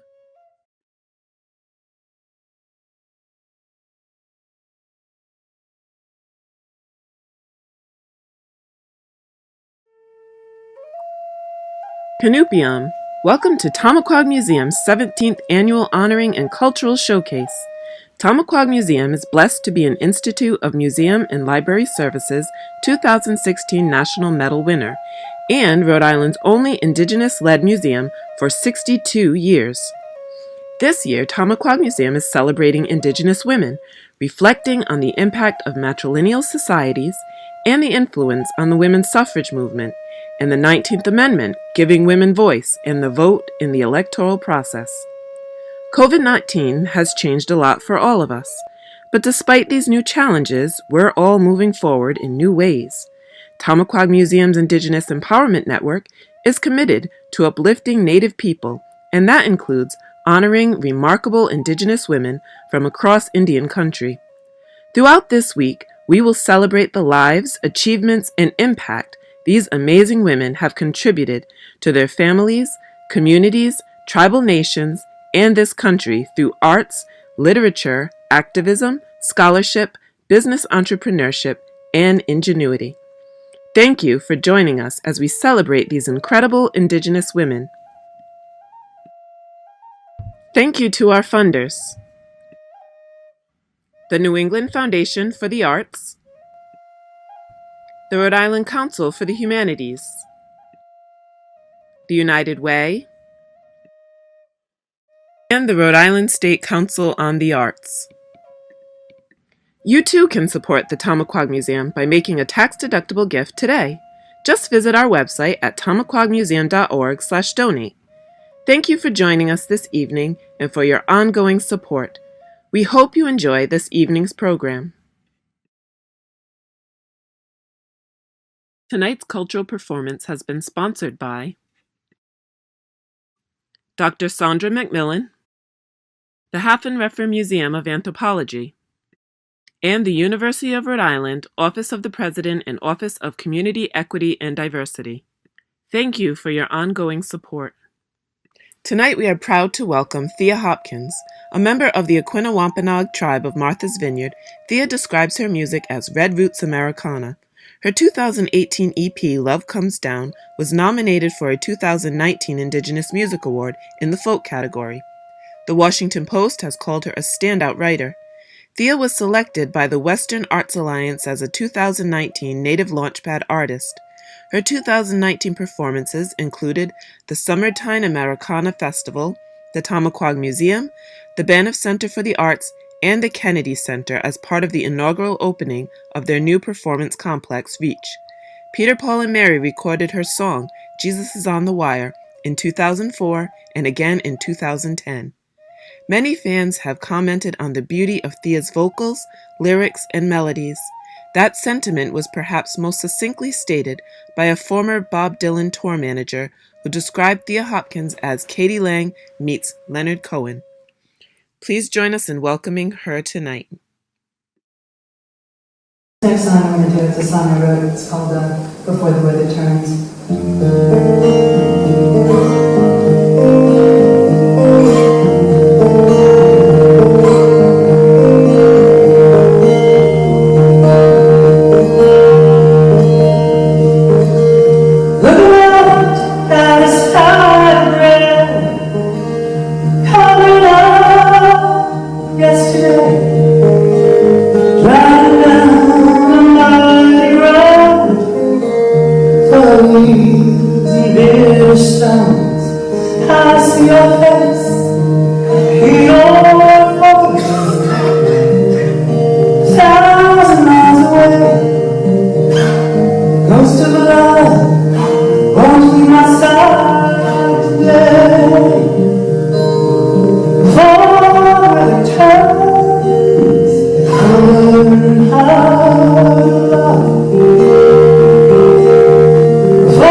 Tomaquag Museum's Lifetime Achievement Award celebrates outstanding achievement on behalf of Indigenous people and the impact it has had on communities across Indian country.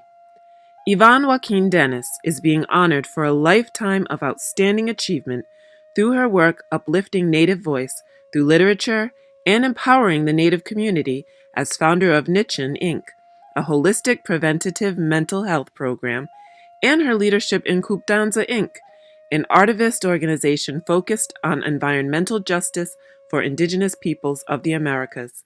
Please join us in congratulating this year's awardee, Yvonne Joaquin Dennis. Thank you. I'm so honored and so not feeling worthy of this, and so grateful to be included. Thank you so much.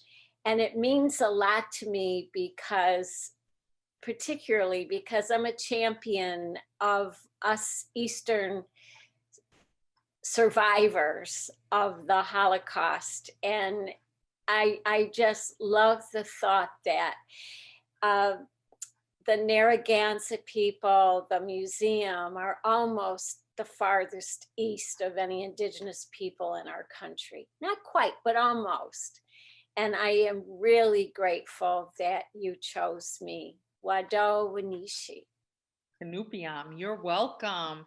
I am so thrilled for everyone to get to know you a little bit more and understand the life that you've experienced and who you are as a person. So I would love to start with you introducing yourself and just telling us a little bit about you. And do know I'm going to do what I said I'm going to do and mute myself. Hi, everyone. Again, I am Adalia Yvonne Joaquin Dennis. My native name translates to blue-spotted fawn. Very long name, so I won't say it in Cherokee. I am the descendant of those Indigenous peoples forced to leave their traditional homelands of the Southeastern Appalachians, those native Northeasterners who gave them sanctuary, and those people forced to emigrate from their homes in Northwest hills of Alamar, Syria. I am happy to tell you that I honor my ancestors from both continents. I was asked to share a childhood memory that impacted my life's path, and I was the kind of kid who always had my ear at the door, always wanted to hear what the grown-ups were up to and loved the stories. So it's no surprise I became a writer. But I have many memories, some of them quite negative, but others not. But they're all kind of bundled up and forever etched in my heart. I lived with my paternal Cherokee Sandhill grandparents during my early life, and then went to live with my mother, who is Arab American. With Grandpa, everything was a secret. His teachings, his prayers. Looking back, I realized that he was an undercover traditionalist and wanted to keep the way safe from inspection of people who did not support indigeneity. The stories about him just swirl and swirl around his activism around Indian issues, his gentle way of being himself. And living with my mother was totally different. I remember always having a sense that living with my mother, I remember always having a sense that we did not belong. It was very different when living with grandparents in a rural area and only having family around. But anyway, those Indians in the textbooks in school were made up and silly. I didn't identify with them at all. My very Arab mother stood stood out for her beauty in the small white town where we lived. And I remember a bully shouting at me, "Your mother wears combat boots, cooks over camel dung in a teepee." Well, my mother wore high heels because she taught ballroom dancing. She cooked over a gas stove, and teepees. I'd never even been in a teepee. I doubt very seriously if any of my ancestors had been in a teepee. I'd never seen a real camel either, for that matter, and hadn't a clue about combat boots. I just knew that it was a disparaging remark and very upsetting to me. But the hateful remarks stayed with me all these years. However, as I got older and began to read about civil rights and the civil rights movement and about people all over the world, I realized that we were being treated in a way that was because of our ethnicity. And it was a little, well, it felt, as a young person, as a child, it felt almost better, because at least we weren't being singled out because we were stupid or untalented or ugly. As a matter of fact, my mother insisted that we be good students, the best musicians, the best behaved, blah, blah, blah, blah. We always had to be better to be as good. We always had to compete with ourselves to be as good. But anyway, I started really investigating civil rights and the movement. And during the summer as a teenager, I worked at the Jersey Shore, and I interacted with older students who were very politicized. And then I ended up going to a Quaker college in Ohio, and silent protests were held every day to bring attention to the Vietnam War and the horrible things that were happening.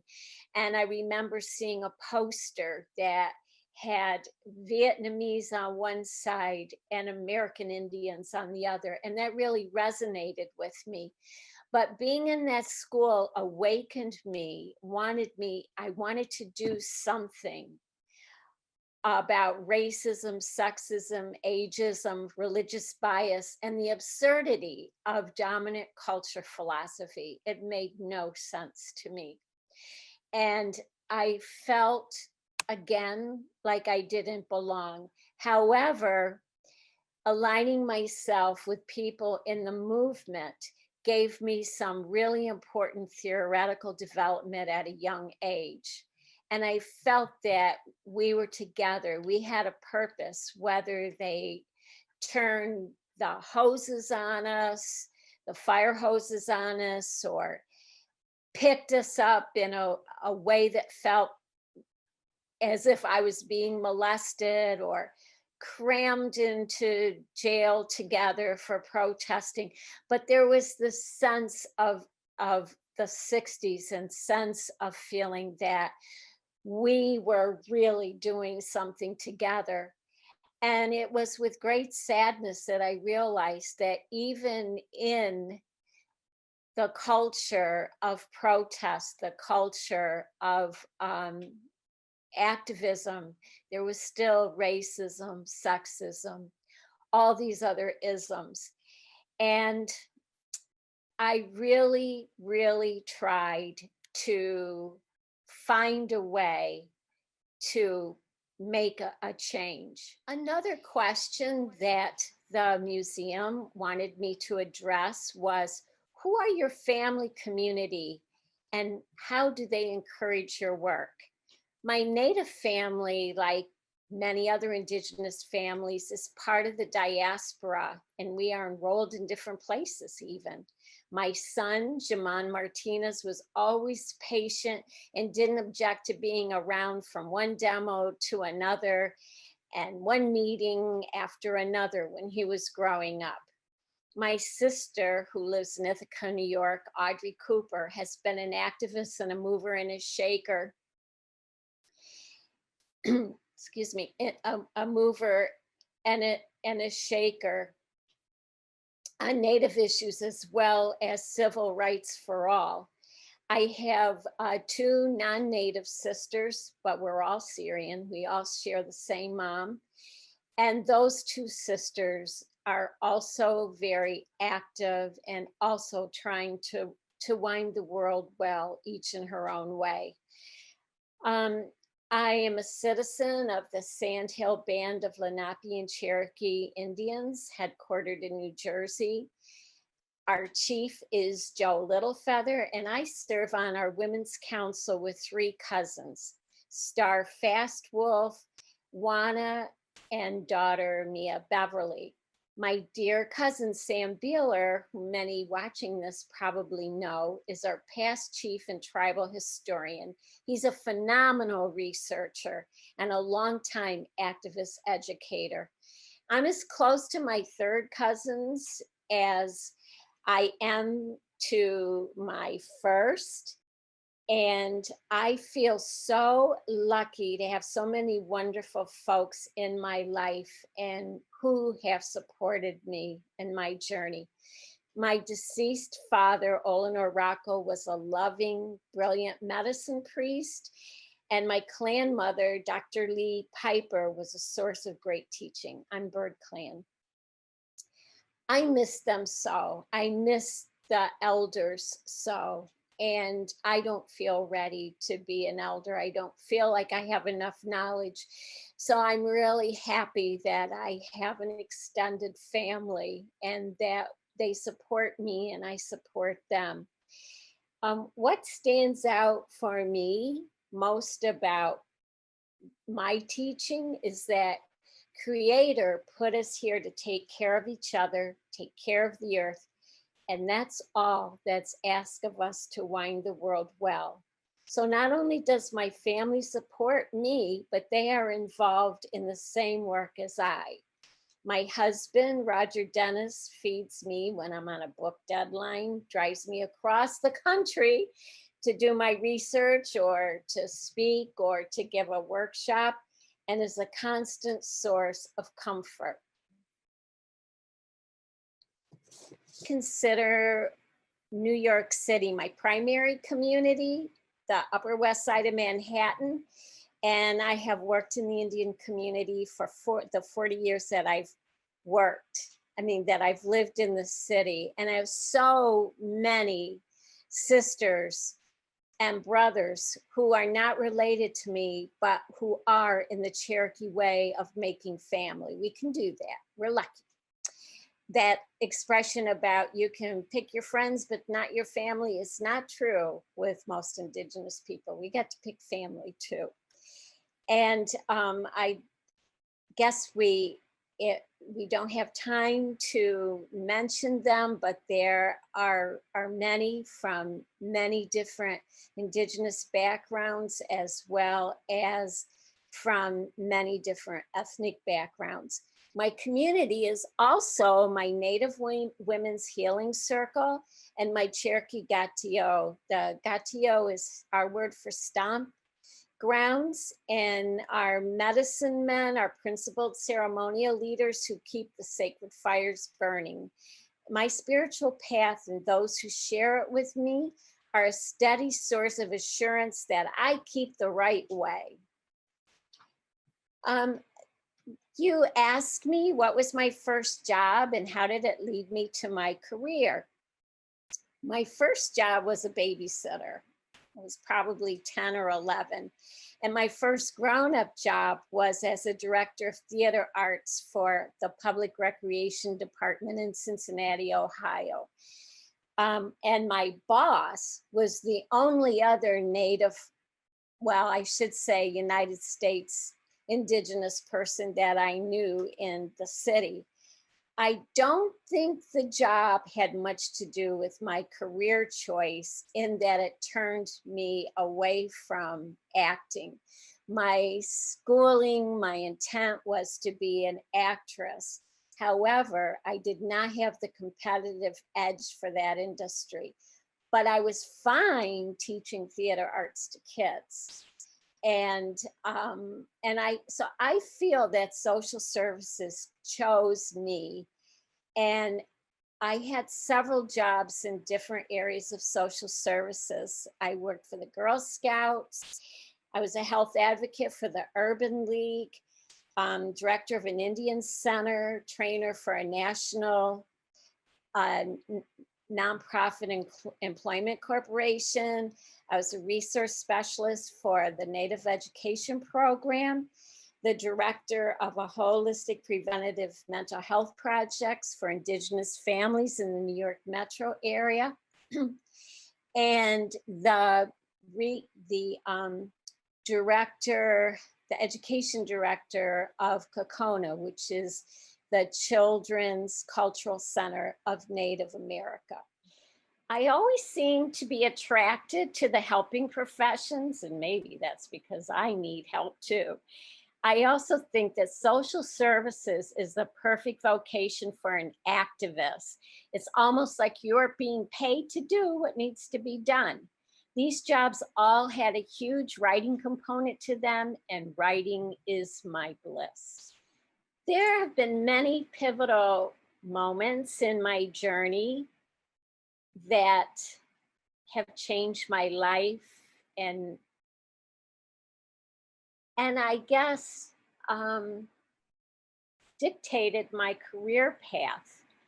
I didn't even apply for most of my jobs. I was invited to work there. So I guess I was doing something correctly to be in demand. When I was on maternity leave with my son, I was on maternity leave from a job where I worked outside of New York City 80% of the time. I was always in travel status, always. Sometimes I'd wake up and I'd have to look at the telephone book in the bedside table because I'd forget where I was. So after I had my son, I didn't want to go back to that. I didn't want to be traveling around the country. I liked what I was doing. I loved what I was doing. I liked the pay, but I wanted to be a mom, and I just couldn't, it just couldn't work for me that way. So when I was on maternity leave, I was volunteering for the Native American Education Program, and someone left and they offered me the job as a resource director. I took it so I could be 2 blocks from home rather than in Los Angeles, and my son was in New York. It was less benefits, less pay, but way more satisfying. It was crazy working with 1,000 schools in the New York City Department of Education. Indian kids were so spread out, it was often even hard to find them. In those days, the teachers decided what people's ethnicity was. So you can imagine our kids were either Latin or Black or white or foreign. I mean, some of our Native kids got put into ESL programs. It was quite mad. The whole thing was quite mad. But even more than that, what was so shocking to me is that these kids were being subjected to the same racist notion of Indians I had been victimized by decades before, 3 decades before. It seemed that America was not ready to give up its official policy of genocide, whether it be cultural or physical or educational or psychological. And boy, did I ever fight. Almost every single day, I fought with teachers, guidance counselors, administrators, librarians, and even secretaries. They were often the worst to deal with. And it was sad because I'm one of those happy, nice, talk to everybody kind of people. And I couldn't believe how people could be so mean. And if they were that nasty and mean to me, what were they doing to these children who did not have the skills to advocate for themselves?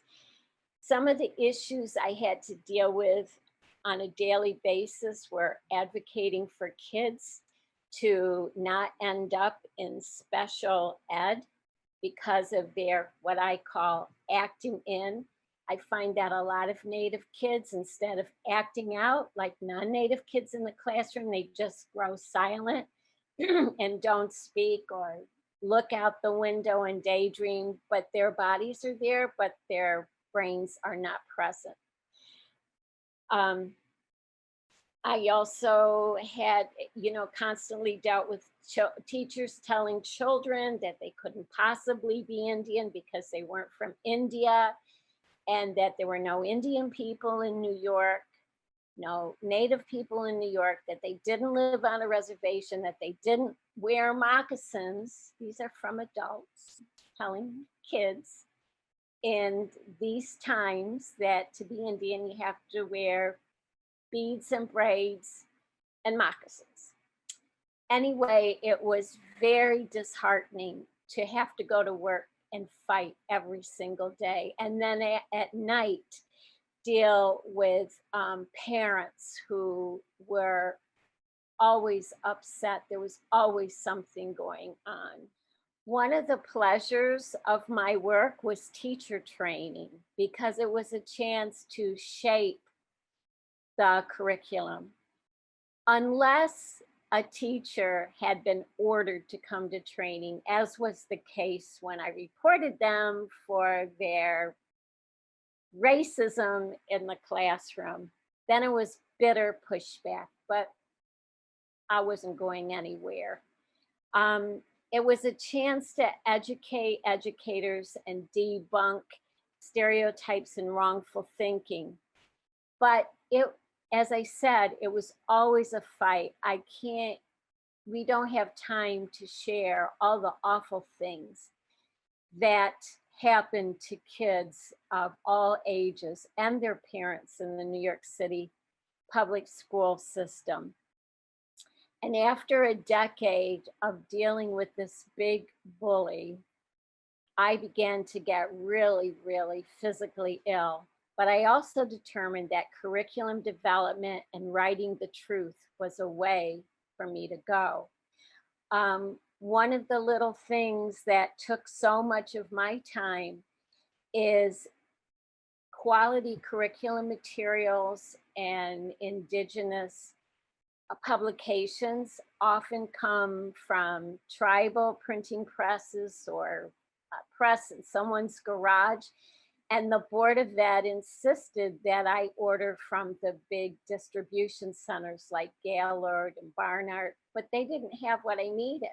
So instead of fighting over and over, I just decided to put in my order for my $5,000 worth of books for the year. And they were able to, the big distributors were able to satisfy $200 worth of my purchases, because they were things like dictionaries and guides and tutoring material. But they had to send a refund back, which created havoc in the Board of Ed. They were so angry. So I said, well, what can I do? Anyway, what I did is I was doing it the way I always did it before. They harassed me and sent out checks to, instead of a big purchase order, to each of the small publishers.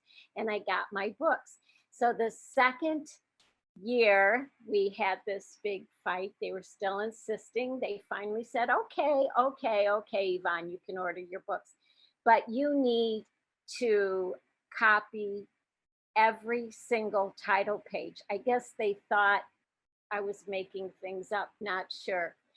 Our office, Native Ed, we were stuck on the 5th floor walk up of an old school building. So it was so steep The stairs were so steep that it was like 7 floors and no elevator. So what I did is I had all the books I ordered go to Central Board in Brooklyn. We were in Manhattan. And then they had to copy the books and they had to bring them to pay for them to be delivered all the way up the stairs. So I didn't have to carry heavy books that year. And after that, they left me alone. They also stopped us from ordering bones that we used for making breastplates and chokers because they said that I'm a resource specialist, but I don't teach anatomy. I'm like, what? I guess they forgot to read that it wasn't human bones we were ordering. Anyway, the little things about being a Native person in the big city of New York, which, by the way, has more Indigenous people than any other city. Anyway, so all those years really led me to be able to reach people at a younger age, and that non-Native people were being hurt as well, because it's everybody's. If you chose to emigrate here or you were forced to come here, this is a history. The history of Indigenous America is everybody's right to learn, everyone's. And so I began to focus particularly on writing and curriculum development. And I was also, my illness was really making it hard for me to do all the things that I had normally done. And I remembered my father used to say that life was a circle, a spiral, and that a circle had 360 degrees. So if we consider that the center of the circle is where the creation of good is, or change, then there were 360 ways to reach it, 360 paths. And those paths changed often over the course of one's lifetime. He explained that sometimes I would be on the path of being in the street with signs and protest slogans. Other times I'd be in the classroom telling our Indian kids the truth. Other times I would be counseling and helping build children's self-esteem. But each path was important, and all paths ended up in the center. This was especially pertinent when my life changed because of illness. I could no longer be fighting constantly and running from meeting to meeting in the 5 boroughs of New York City. I could barely get out of bed. I was able to work from home for a long time, but things had to change. I had to find a different way to reach the center, to reach change, and a different way to support myself. I needed a different path. Well, a dear friend who was in mental health knew my feelings about post-colonial stress syndrome and how the trauma of grief and oppression and ancestral pain affected every part of our lives, even our DNA. And she suggested that I write a proposal to the state family mental health department to start a mental health support program for Indigenous families.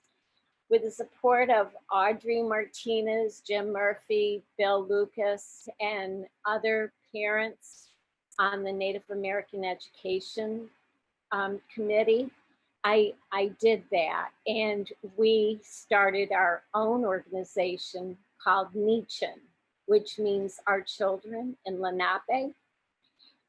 And we got the funding, surprisingly. This little Native group in New York City got funding directly from the state.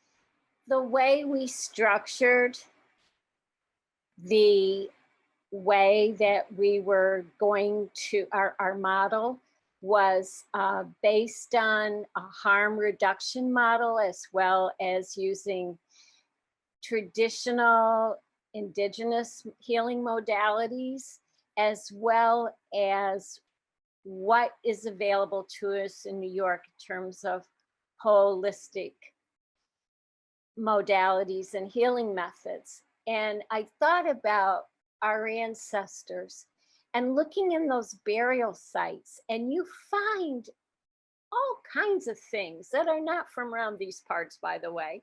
I realized that Native people were very pragmatic in traditional times and traded for whatever they needed from, I mean, most of the highways that exist now in this hemisphere are based on ancient Indian trade routes.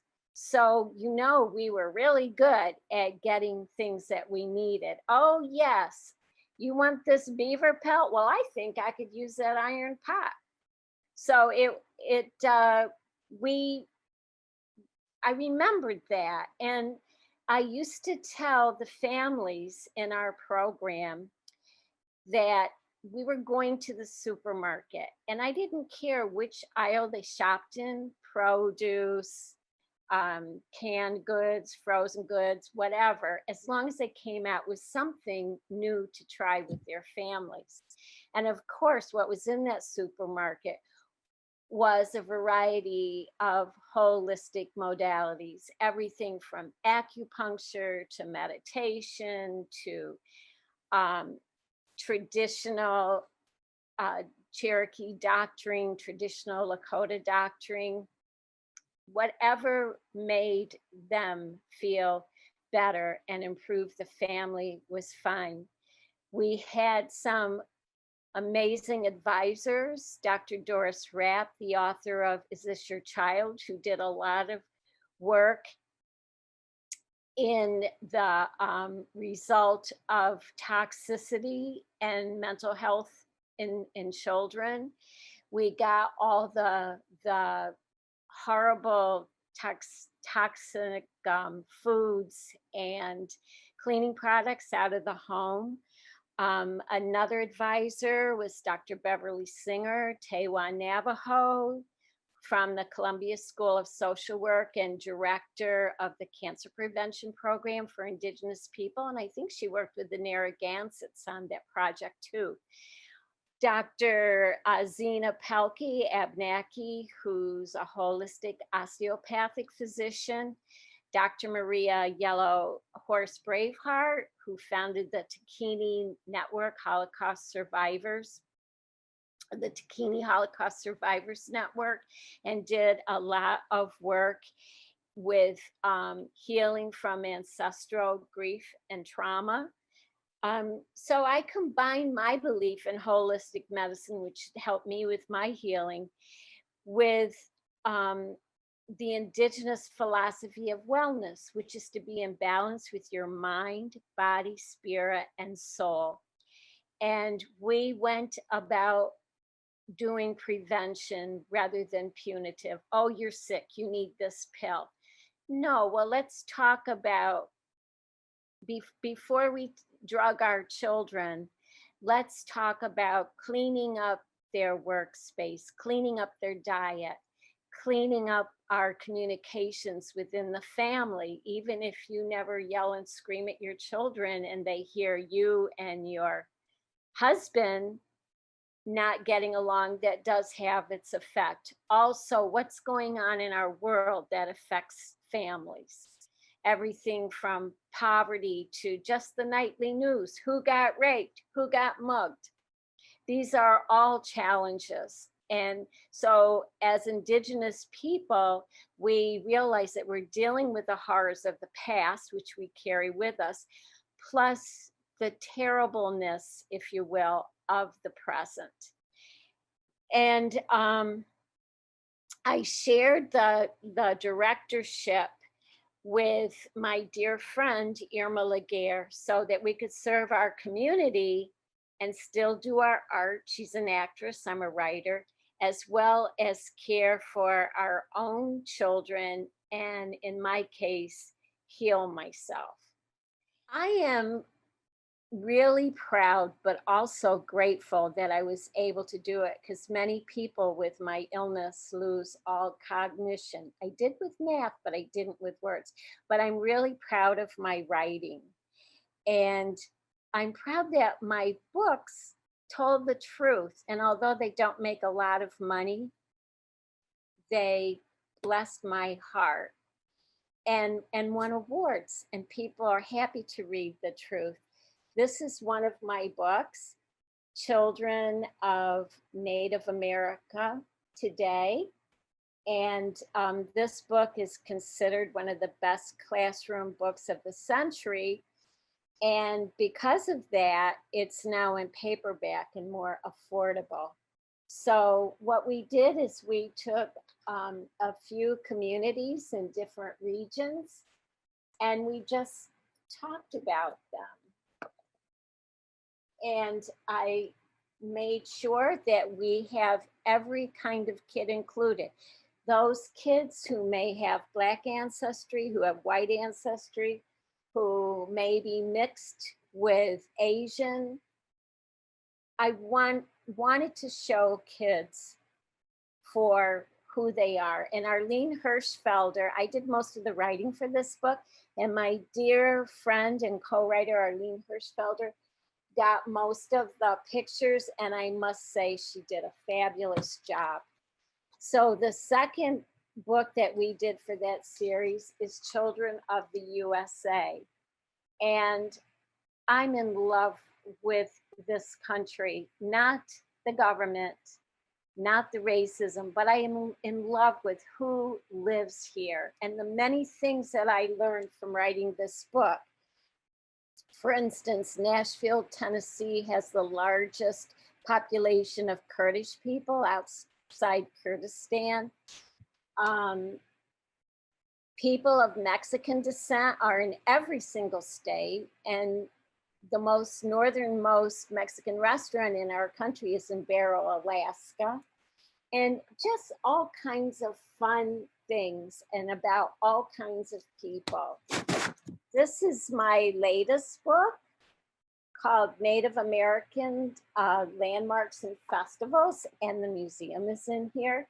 And it's a travel guide to Indigenous US and Canada. And there's also information on different, on Caribbean and Greenland and so forth. But, you know, when we can travel around, please use this book, because I really tried to focus on tribal owned enterprise. To be balanced, I am half Arab. This is a book which won Book of the Year, the Arab American National Museum, and it's a kid's guide to Arab American history, which I wrote with a wonderful friend, Maha Adasi, and it talks about, and I wrote this book because I was tired of the haters when it came to Arab Americans. And it's so funny because as far as serving in the military, Native Americans percentage-wise have served more than any other groups. And second are, you got it, Arab Americans. This was the first book in the series for Visible Ink Press called Native American Almanac, More Than 50,000 Years, which debunks the stereotype that we've just been here a few years. No, we've been here a long, long, long time. And anyway, this is, it's a fun book because we have lots of trivia in here, which is fun and accessible and true. This was my first curriculum book, Native Americans Today, and it's for grades 4 through 8. And the people on the front, my friends and family, because it was easy to get permissions. And on the back are 2 of my former students. Let's see, this is another book, Kid's Guide to Native American History, which also won a lot of awards. And it's an activity book and really fun. But what we try to do in all of our writing is contemporize and normalize Indigenous people. I have other books, but they're not here. But I'm very proud of the writing. And as far as getting awards for it, it seems much more acceptable to me because I actually sat down and did something.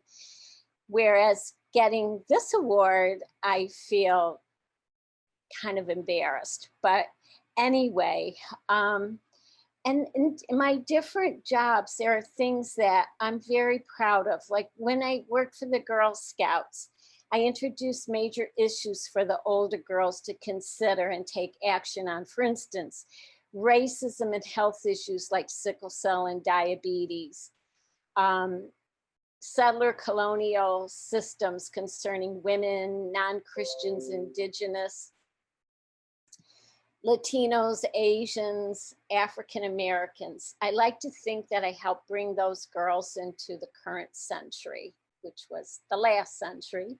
At the Urban League, I introduced natural healing modalities that were affordable and accessible to communities that were underserved medically. I advocated for benefits to for those who had serious illness and accident victims who needed medical services but had been denied. At the New Jersey Indian Center, I tried to get the staff and to introduce traditional concepts of shared leadership and reciprocity. That's very easy, very difficult. It should be easy, but when we look at the way we do things, even in Indigenous institutions, we often use the settler colonial model instead of going back to our own. At the RTP, the recruitment training program, I brought issues of Native Americans in labor and employment, as well as the idea that we as Native people have the right to be equal but different. Yes, we share many of the same challenges as other people of color, but we as Indian people have the right to maintain our own values and not have to accept the dominant culture's life ways to have jobs and be financially stable. At the Native American Ed program, I am most proud of helping youth find their own voices and be comfortable in their own skins. At the beginning of the year, I always gave a pre-test. And each year we studied a different region of the US. And I always ask the same question at the beginning of the year. What does an Indian look like? What does a Native American look like? The light-skinned, light-haired children would always answer that a real Indian, some of them said real Indian, had dark skin, black hair, brown eyes.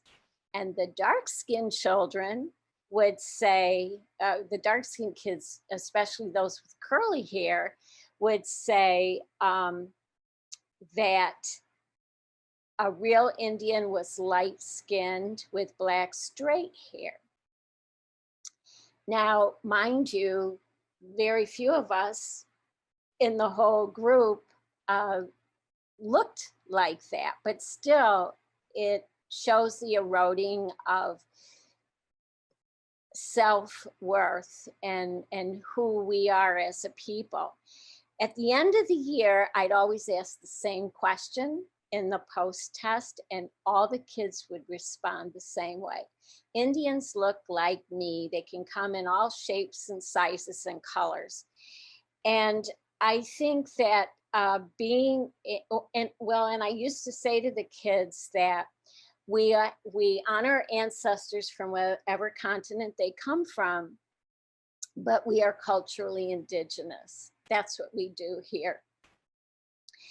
And I like to think that being with us at Native Ed was a little bit of respite from the cruel world where we are supposed to look like the Indian on the nickel and doubt ourselves if we do not, and doubt ourselves if we don't go to school on a horse and wear moccasins. And yet it was a way for kids to reconnect with other to connect with other Indian kids and reconnect with a heritage that had been denied them in the school system.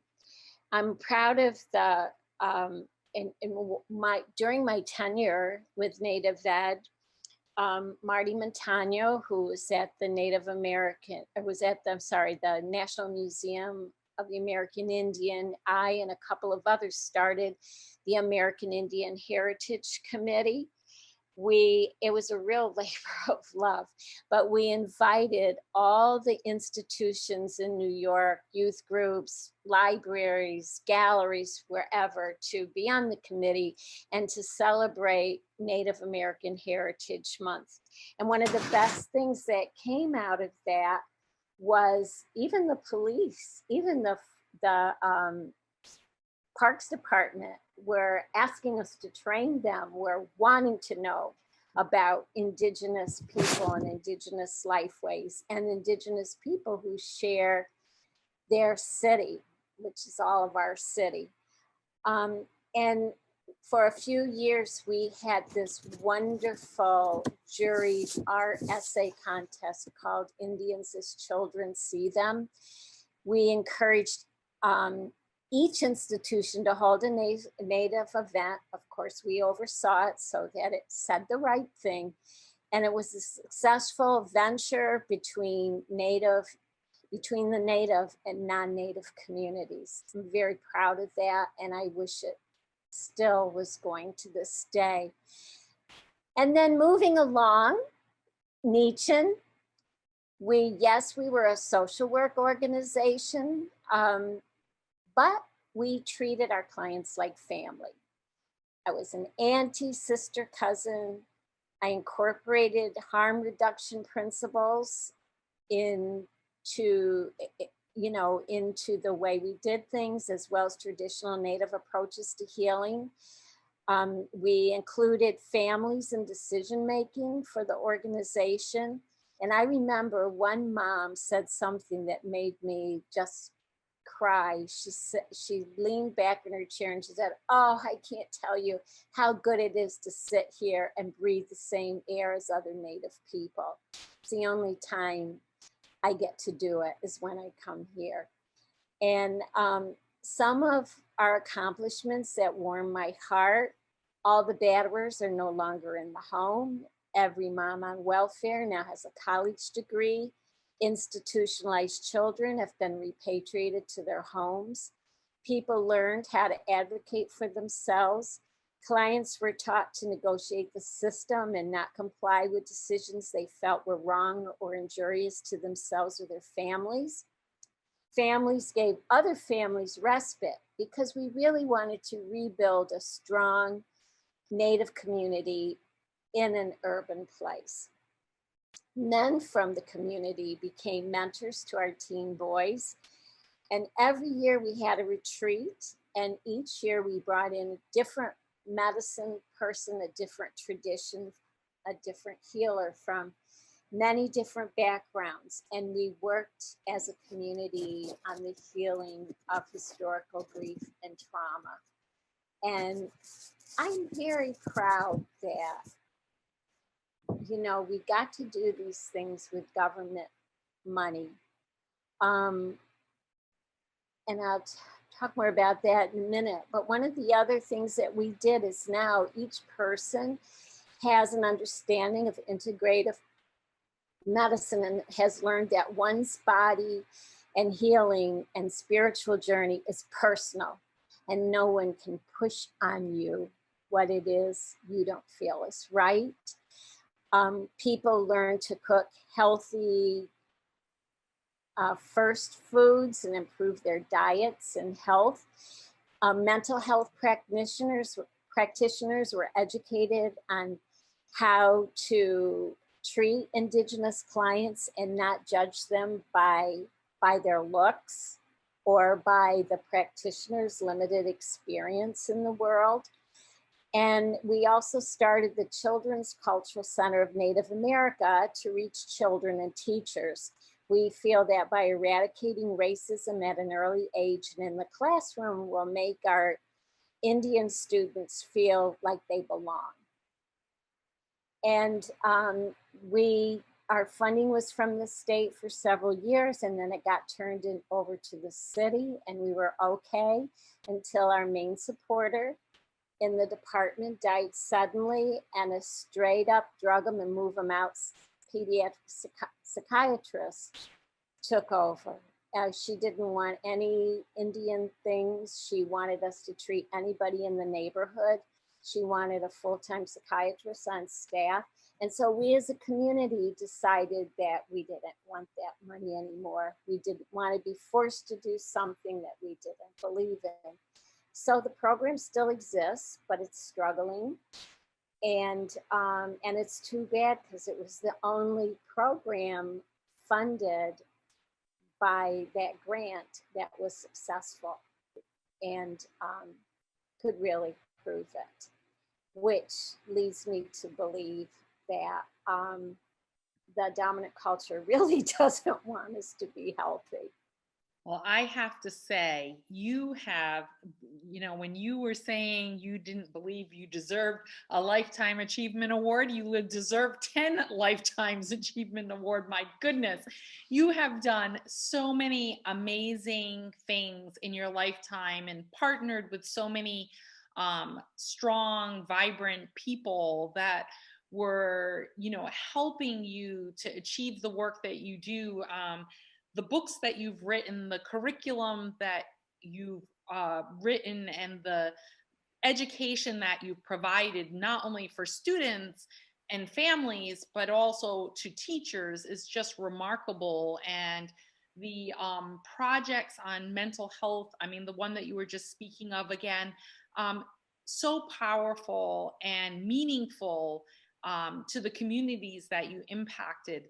And the legacy that you've left behind, and also the model that others can follow to move those programs forward, but also to create new programs in the 21st century. Because as you've mentioned several times, our families still are dealing with the trauma, and that trauma is ongoing, and the inaccuracies in education is still ongoing, despite the hard work of yourself and others in your generation. It's an ongoing effort across the United States to ensure students of this next generation are educated more fully around Native history, culture, the arts, the environment, all things that you have touched on in the work that you do, which is so important, and why we're so thrilled, absolutely thrilled, to be honoring you with this award, this Lifetime Achievement Award. It's just so amazing. And the people that get to hear you and hear your passion and your joy for the work that you've done, and the tenacity. You told your own personal stories, your own personal health stories, and how you were able to pivot. And I loved your example of the 360, and that there's 360 ways to solve that problem or to move that initiative forward, which was really meaningful and powerful. As we finalize here, I'm wondering if you might give us one last expression of how you feel receiving this award, and within that, anyone that you feel that you didn't already thank that you might want to mention. Well, I have so many people that I want to thank. Luminaries like Karen Taylor, Arlene Hirschfelder, Dr. Paulette Mullen, Dr. Galvin Stevenson, Shannon Flynn, Irma Laguerre. And when I was preparing for this, I had to go back a couple of times and cross out all the we's and put I, and that's very uncomfortable for me. I'm also grateful to the Bank Street Writers Lab and Cynthia Weil, because that's where I can read to other writers and get good feedback. And I'm grateful for that committee is just wonderful. And also to the Highlights Foundation. I'm a mentor for them, and they are trying to create more diversity in children's writing. And so we have mentees that are from many different backgrounds, and it feels real good to be giving back. I am so thankful that I have been recognized for telling the truth. And even though I have a lot of heartbreak and been treated badly for it, I'm grateful that my books did mean something to someone. And I have zillions of books swirling through my head and yearning to get out to the masses. So I'll keep that. This award, as I said before, is really embarrassing to me, because how can one get an award when you're doing what you're supposed to do? As I said before, my native teachings are all Creator expects of us is to help each other and take care of all of our brothers and sisters, whether they be human or not, but all the beings who share this great life. And I'm filled with gratitude and love for those who nominated me for this award, particularly Smokey and Jim Frazier, who was an honoree before me. And in Al-Anon, there's a saying that comparing yourself to someone is an act of violence. But indeed, how can I ever compare myself to Smokey and Jim, who walk their talk all the time and are an example of how one should live in this great life? We met by chance several years ago, get in the Cherokee Way. They are my family, and my life is better with them in it. I'm honored greatly that they consider me worthy of this award, and I guess that means the most to me of anything. I've always been a fan of tribal museums and have included them in my books. It's especially gratifying to receive this award from Tomaquag, as I champion those nations in the East who have thrived and maintain a glorious presence in the face of overwhelming obstacles. I mean, come on, we're all supposed to be dead and buried, and we're not. I'm inspired by the tenacity, brilliance, and moxie of the museum and the museum staff to preserve the past, promote the present, and ensure the future. Thank you. And Wado Wanishi for this Lifetime Achievement Award. I won't let you down, and will continue to serve my community world through spiritual practice, activism, being a good friend, sister, a citizen, and of course through my writing. I will repay your trust by at this honoring, by being given this honor, by giving back and encouraging young people to take up, to know that we go through pain, that this process is not an easy one, but they'll be able to sleep better at night knowing that they did something. And I feel it's my responsibility, and everyone who's honored in different ways, to make sure that when we shed our skin suits and cross over, that there are those who pick up the work that we're known to do, or that we have. So I encourage younger children, or young people, to strive for indigeneity and a peaceful, healthy world for all beings who share it, and by being the best person I can be. Wado Wanishi. And I wish I was there to get this in person, Silver Moon. I had such a great time at the last event I went to at the museum. And although I'm happy to see your beautiful face, I'd rather just give you a hug in person. And the earrings, I was going to wear them and said, oh, I better not wear them. I just have to show them to everyone. I love wampum and Alan Hazard's work. Oh, come on. Aren't they stunning?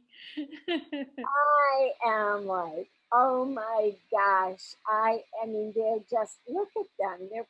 They're perfect. Perfect for you. Oh, I just love them. And I'm reminded when I made my father a tobacco pouch and it was great. And he made me take it apart because it was too perfect. But I don't care if these are too perfect. I'm wearing them. Perfect by the creator. Exactly. I just love them and give thanks to him, to you, and for the quahogs that gave their life so that we could have this beauty. Hey ya and oh ho, hey ya and oh ho, hey oh, hey oh, hey oh, hey ya, hey oh, hey yo, ya